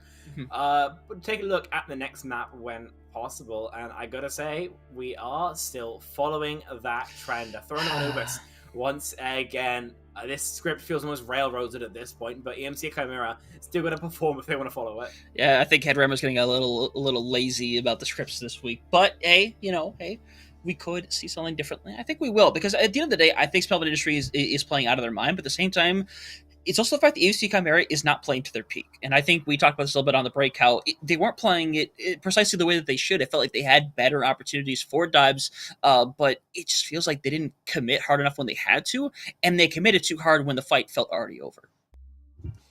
Yeah, I definitely got to agree with that. Plenty of issues I think we've been seeing. Hopefully they can sort them out. None of those dive issues, though, are going to have much of an effect here on Throne of Anubis. You could play dive here if you were insane, but you could also just play a ground tank. It will be so much easier. So we'll have to wait and see exactly what they run out on, but I'd be much surprised if it wasn't, Queen, Orisa, kind of same stuff we've been seeing from them on map 1, the same thing that we saw in our previous series, pretty much all of that series long.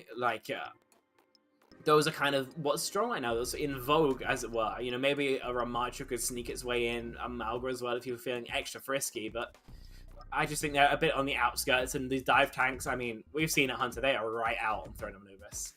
I mean, yeah, 100%. But, so they were still got to wait and see. Teams readying up as we're kind of ready to go into this map. As you kind of said, the Orisa seems to kind of be the main key that we've been going for here. And right now, if I am EMC Chimera, I probably want to bring it back to that Orisa, because that was the one point where it didn't feel like you were genuinely struggling. It felt very back and forth here. The dive, though, didn't really feel that way. You wish it did, but it really didn't. So I want to see them kind of go back to the roots, look back on how they did on that very first map, where they looked very confident in what they were running, because realistically, you could run but pretty much the exact same thing you ran there without much of any issue. Yeah, and you'd have a decent shot at taking it. I know it was a kind of back and forth seesaw, some might say, but it was still, a better look than I think the Diva was, or the Winston for that matter even. So I would love to see that come back out, whether it's with a new wrinkle or just exact same as what eventually did cost them Oasis. I think that would be a much better look for a team like EMC Chimera than continuing in anything a little bit too funky.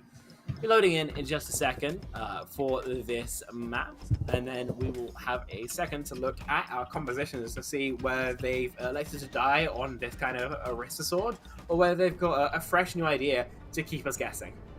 Yeah, so then we're at to see here in a moment as honestly, that looks beautiful looking. I'll be the one to say it. We don't get to see it that often. No one really takes their time to look over there during the middle of a team fight, but little dog, was that a dog? I imagine that's a dog. What else could that be? Could be more. Goat, a cappy. It could be a cappy. I don't know. My Egyptian. Why does that bird have abs? That bird has abs.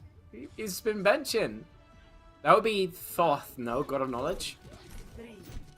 Yeah, I mean, but either way, we're gonna come out here and it looks like, yeah, Orisa v Queen. We've seen this story before. We've been here before. Just go watch the earlier stream. Don't even bother.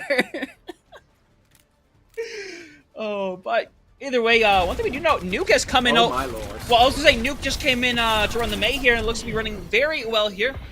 Little bit of his sleep right now as he catch, hoping to be caught out, but not gonna happen. So now, Nuke already getting a big pick, already gonna create a big scenario, and poor Big Nan might just be screwed here. What? Yeah, I would assume so. Tom Makita overextends, and somehow Big Nan will be able to escape. Elliot finds the kill. So now we're in a 4v4. This is very, very risky. Yeah, 3 seconds away from this nade. Might not even fully needed here is nearly shot after shot right now is 7. We haven't talked enough in this matchup about right now as it looks like MCG not going to be able to get out of there. This Queen comp working beautifully. Nuke going to die late as well. So at this point, 100% going to solidify over to Smelvin Industries. Yeah, huge beef there, I gotta say, from EMC Chimera. They were +1, they did a kill on one of the most important members of the Juno, and they had a great wall onto Big Nan. Just unfortunately, an overextension allowed the script to be flipped, and first one going against them. They do... Oh, no, they don't. They've got some really strange positioning here. They have to retake all the space in the world. This could be so tricky for them. Yeah, 100%. Look at them. They're going to rotate up to these high ground and just try to not even really bother taking it any other way. Just really force them out of there as Tubbs be forced into a little corridor here. And I like this rotation a lot. Force them off of the high grounds a little bit, where it honestly is preferred a little bit more for Smelvin to stay on the high ground than anything else. But for the time being, going to work out well for them. Bob going to be expended by Tubbs, thrown down near the point as things are. Chimera does have the advantage for now, but it's going to flip over now as Smelvin trying to create that pressure, trying to make something happen. But nobody has gone down yet, and that Bob is just buying space. But again, no one has gone down. No, it's buying time, and that mode doesn't matter too. Oh my god. Okay, a little bit of fun there for Elliot, getting rid of both AJ and Nuke. Big Nan does go down, but Elliot has already gotten a 3K. Gonna basically doing it themselves. 2-0. Smelvin Industries, honestly, I think with what we have here, they might opt to back off at this point A. Yeah, we haven't seen much success attacking into point A, but they're looking at it. There's still time before the point unlocks, which is why Elliot is just squirreling around, trying to find somewhere comfortable to stand. But yeah, it's just this forward hold from the Tracer, trying to shoot them in the back as they walk out, one would very much expect. They're going in as the point unlocks. Yeah, right now, a lot of ults all available on both sides here. I want to see if they want to overinvest here, but they're going to go through this investment. They've gotten rid of 2 potentially. MCG eventually going to go into eCash, is going to invest here. Big Nan's going to try to go into the hole, but doesn't quite have the support. And with this eCash managing to get 2, while they are going to eventually go down, I think the damage is already done, and they shouldn't realistically get a tick here. Yeah, a tick is probably the most they can hope for. Just unfortunately being Elliot? down 2 here is too God. much. Elliot can get all the work in the world done, but there's still just spawns that are far too close here.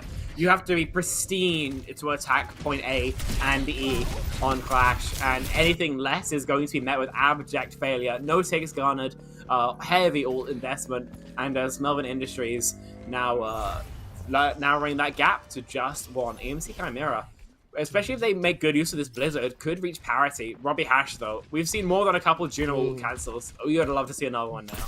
I don't know if I want to see that, but one thing we do see is the pulse bomb going to go wide here, and a little bit of a rough time here for Elliot.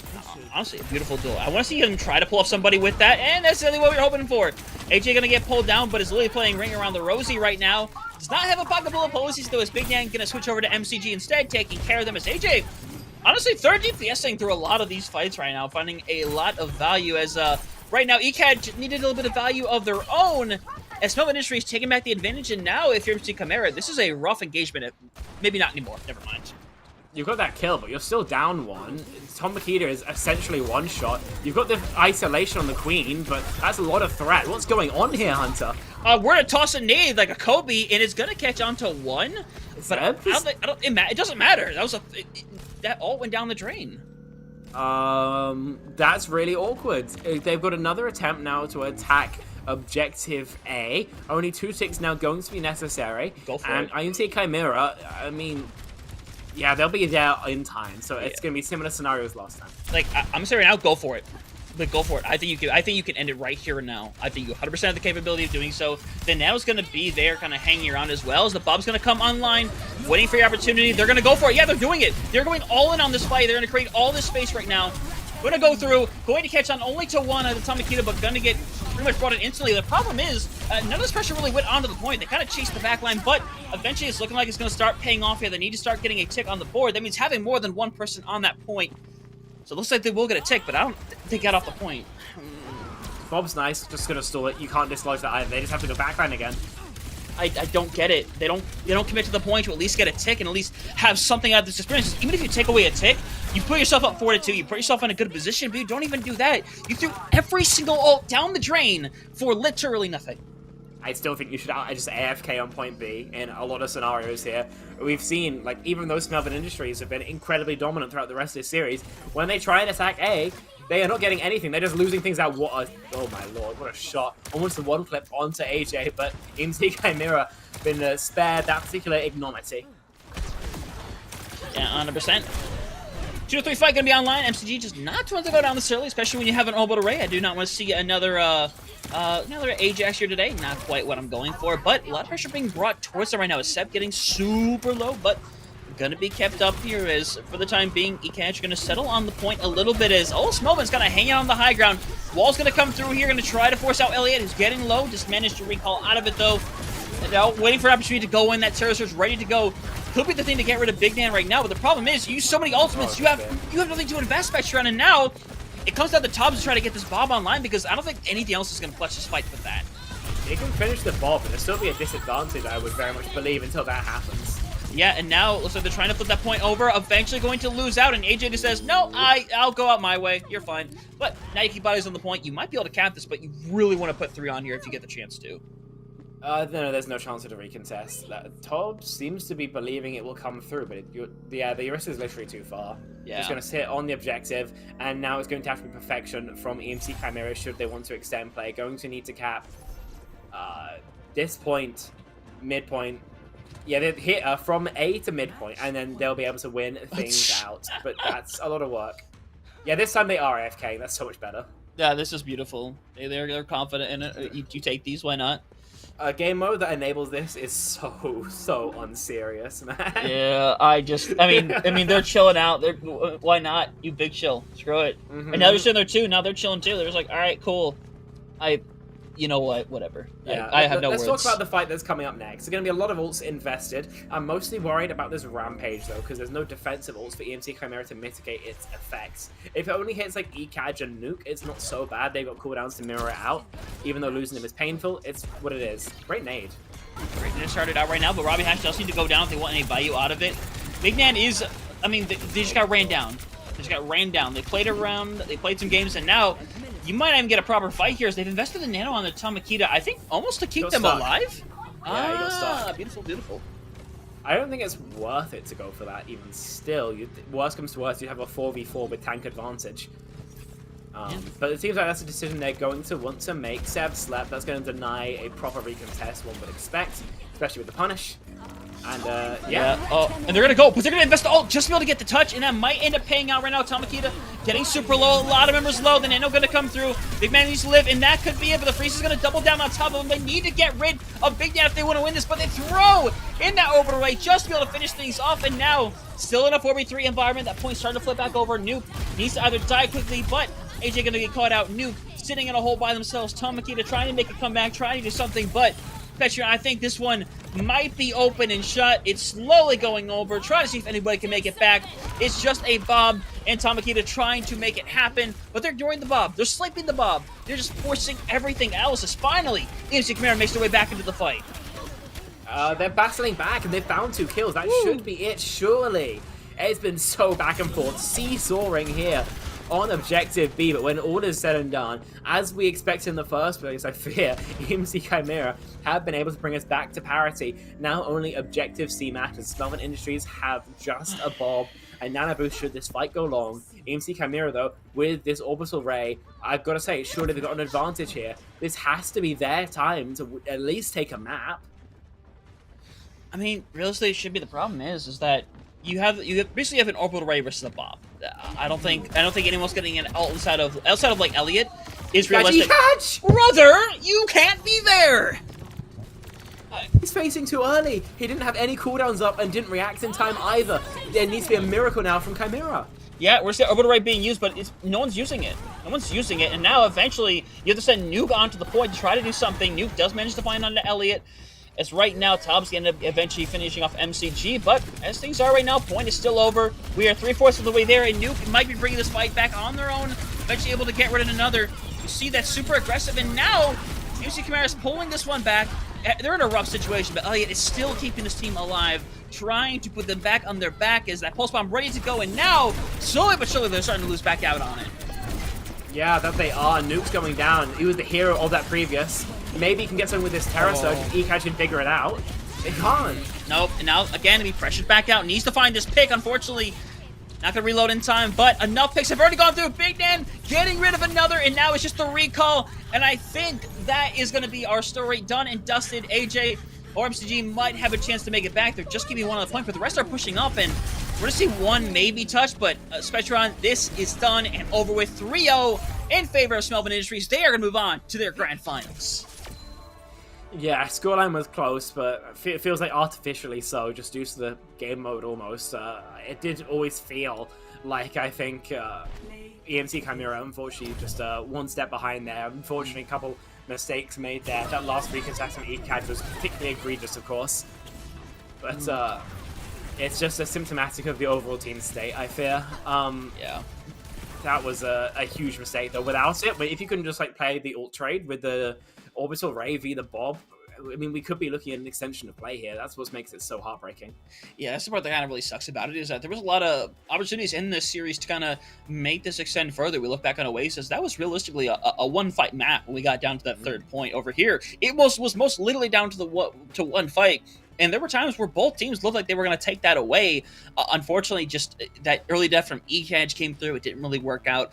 You eventually come back, and then you had Nuke come out there and get a couple of picks and pull it back. And then a little bit of repeating here. E-Catch dies early again, and they can't pop back after that. And that's just incredibly difficult to do when your tank just cannot survive that long on the point. Yeah, it's really, really unfortunate. But however, flip side of things, Smelvin Industries have just 3-0'd a game, which I didn't think we had them winning in. As I mentioned, EMC Chimera were, as of this point, undefeated. Not even able to take a map against Smelvin. Really just shows what strength of schedule can do to you, and I suppose a bit of a step up as well from Smelvin Industries. I don't think they could play at this level, but evidently they can. I think we've got an interview with one of them coming up next, but before that, we've got a break.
Welcome back from the break, ladies and gentlemen, here on the other side of a 3-0 Smelvin Industries taking down EMC Chimera to move on to the grand finals of the mid-season tournament. And to talk with us today, we got Big Nan over on the side of Smelvin Industries. And first of all, congratulations on a big victory and earning your spot into the grand finals. Thank you. It was a scary game today because in the past I've struggled against EMC Chimera. It's like a notable thing within our team. It's a joke that we have. I struggle against that team, but I'm glad we could win today. Yeah, it sounds like it was going to be a back and forth fight. And for a while, this was a very back and forth affair. But you guys pull out the 3-0. So with that in mind, I mean, what was the confidence kind of coming in like this? You were a top 4 team. You guys did well during the previous seasons. But like you said, Smelvin Industries, or more so EMC Chimera, has given you some trouble in the past. To be fair, we were quite confident. I've been playing quite a lot of comp and practicing, and our entire team were quite confident. So it was quite, I don't want to say it was easy because they're my friends, but it wasn't very hard. Fair enough. I think for me, I first want to ask, you guys are obviously swapping tanks and swapping roles between you and Tobbs on DPS tank, sorry. What's the kind of logic behind that? When you guys just swapping between it, is it just you guys, or someone plays like dive tank, someone plays like ground tanks, or what's going on there? Usually I'd just be on tank, but I'm famously terrible at Diva, so we decided to put me on DPS. And I don't play DPS either, so I had a bit of a howler that game, but it was fine. Fair enough. And then I also want to ask, from your perspective, what do you think went wrong for EMC Chimera today? From our perspective, it maybe didn't look like they were their regular selves. What did you think, being inside the server? Psychoka and Tom Makeda didn't have much of an impact, I'd say, the DPS today. That might have had a bad day, but from my POV, their tank and their supports were doing well. I just think the DPS weren't completely there. Okay. No, makes complete sense. But what we do know is that your opponent for the finals coming up here, DYS Budget Approved, ended up winning their match earlier today, map 5 as well, to get through. So obviously confident levels were high going into today. You made it happen, and now going into these finals, I mean, I don't know if you yourself have played in the finals before, but how do you feel personally being pretty much preparing for this finals matchup? Hopefully it should be easy. But we'll see. We'll probably scrim a bit and then see what happens, but hopefully we'll win. Okay, but hey, looks like it's going to be a grand possibility. But before you kind of send you on your way here, if there's anybody you want to thank or shout out, this is a excellent opportunity to be able to do so. I'd like to thank Jot Dave and Cami72. Thanks. It's back brief and to the point. That's the way I love it with these interviews. Yeah, gets the job done pretty quick, doesn't it? I think that's everything, though, from you, Big Nan. So thanks so much for being on our interview. Congratulations on your win, and we'll let you go celebrate with your team now. Thanks for having me. Bye. All right, take care. All right, well, Spectron, that'll do it for us right now, because it's already been a long day. And to be fair, for a 3-0 matchup, I mean, relatively close overall. Like, it really felt like it could have gone either way. I think every map there was like a turning point where it could have went either way, and every single time tipped in the favor of Smelvin Industries. On another day though, maybe if somebody's playing a bit better, someone's playing a bit worse, then we could be looking at a very different matchup in our EU Console Open Finals. We're not in that universe, though. We are in this one. So take a look again. We got DYS Budget Approved. We're going to be playing against Smelvin Industries. Last time these two teams clashed, if I remember correctly, it was 3-0 in favor of DYS Budget Approved. This time, we'll have to wait and see. Smelvin sound relatively confident, and one would hope that, especially after a win like this, it's not simple trash talk. It's backed up by a little something. Yeah, you come into a semifinals, you pull out a 3-0 victory. That's not something that happens very easily, and that comes from a team that's not only very skilled, but is also very confident how they want to play the game. Because for the most part, Smelvin Industries, they wanted to play that how they wanted to play that. They controlled the pace a lot of the time, despite kind of coming out to a bit of a rocky start. They managed to pop back, managed to make it happen, and managed to look really good on all these maps. But Spectron, great part as well. Somehow, with all the action we've had today, we aren't even done yet. we continue it. We've got games going on later today. YE Snowfall going to be taking on Mizuki Esports at 8 p.m. Eastern Time, and an hour later. So going concurrently, the Banished will be playing against Meliora. So the EU action, for now, unfortunately concludes, but North America will get started up in a couple hours. Yeah, about 3 about like I can convert. 2 or 3 hours. Yeah, in that range. Yep, don't worry. The third best region is going to get some gameplay going on here. What are you talking about? We don't offer Australia. But no, either way, it's been a pleasure being here. It has been absolutely fantastic here today, Spectreon. It's always a pleasure. And it's the mid-season, and I should note, this is just the first rounds. That's something to talk about. We are going to get so many more closer matches here next week and the week after when we get to those other semifinals and eventually those finals as well. So everyone, please make sure you stick around. Make sure you're watching. Come back later tonight for some more CGL action. So we'll see you then.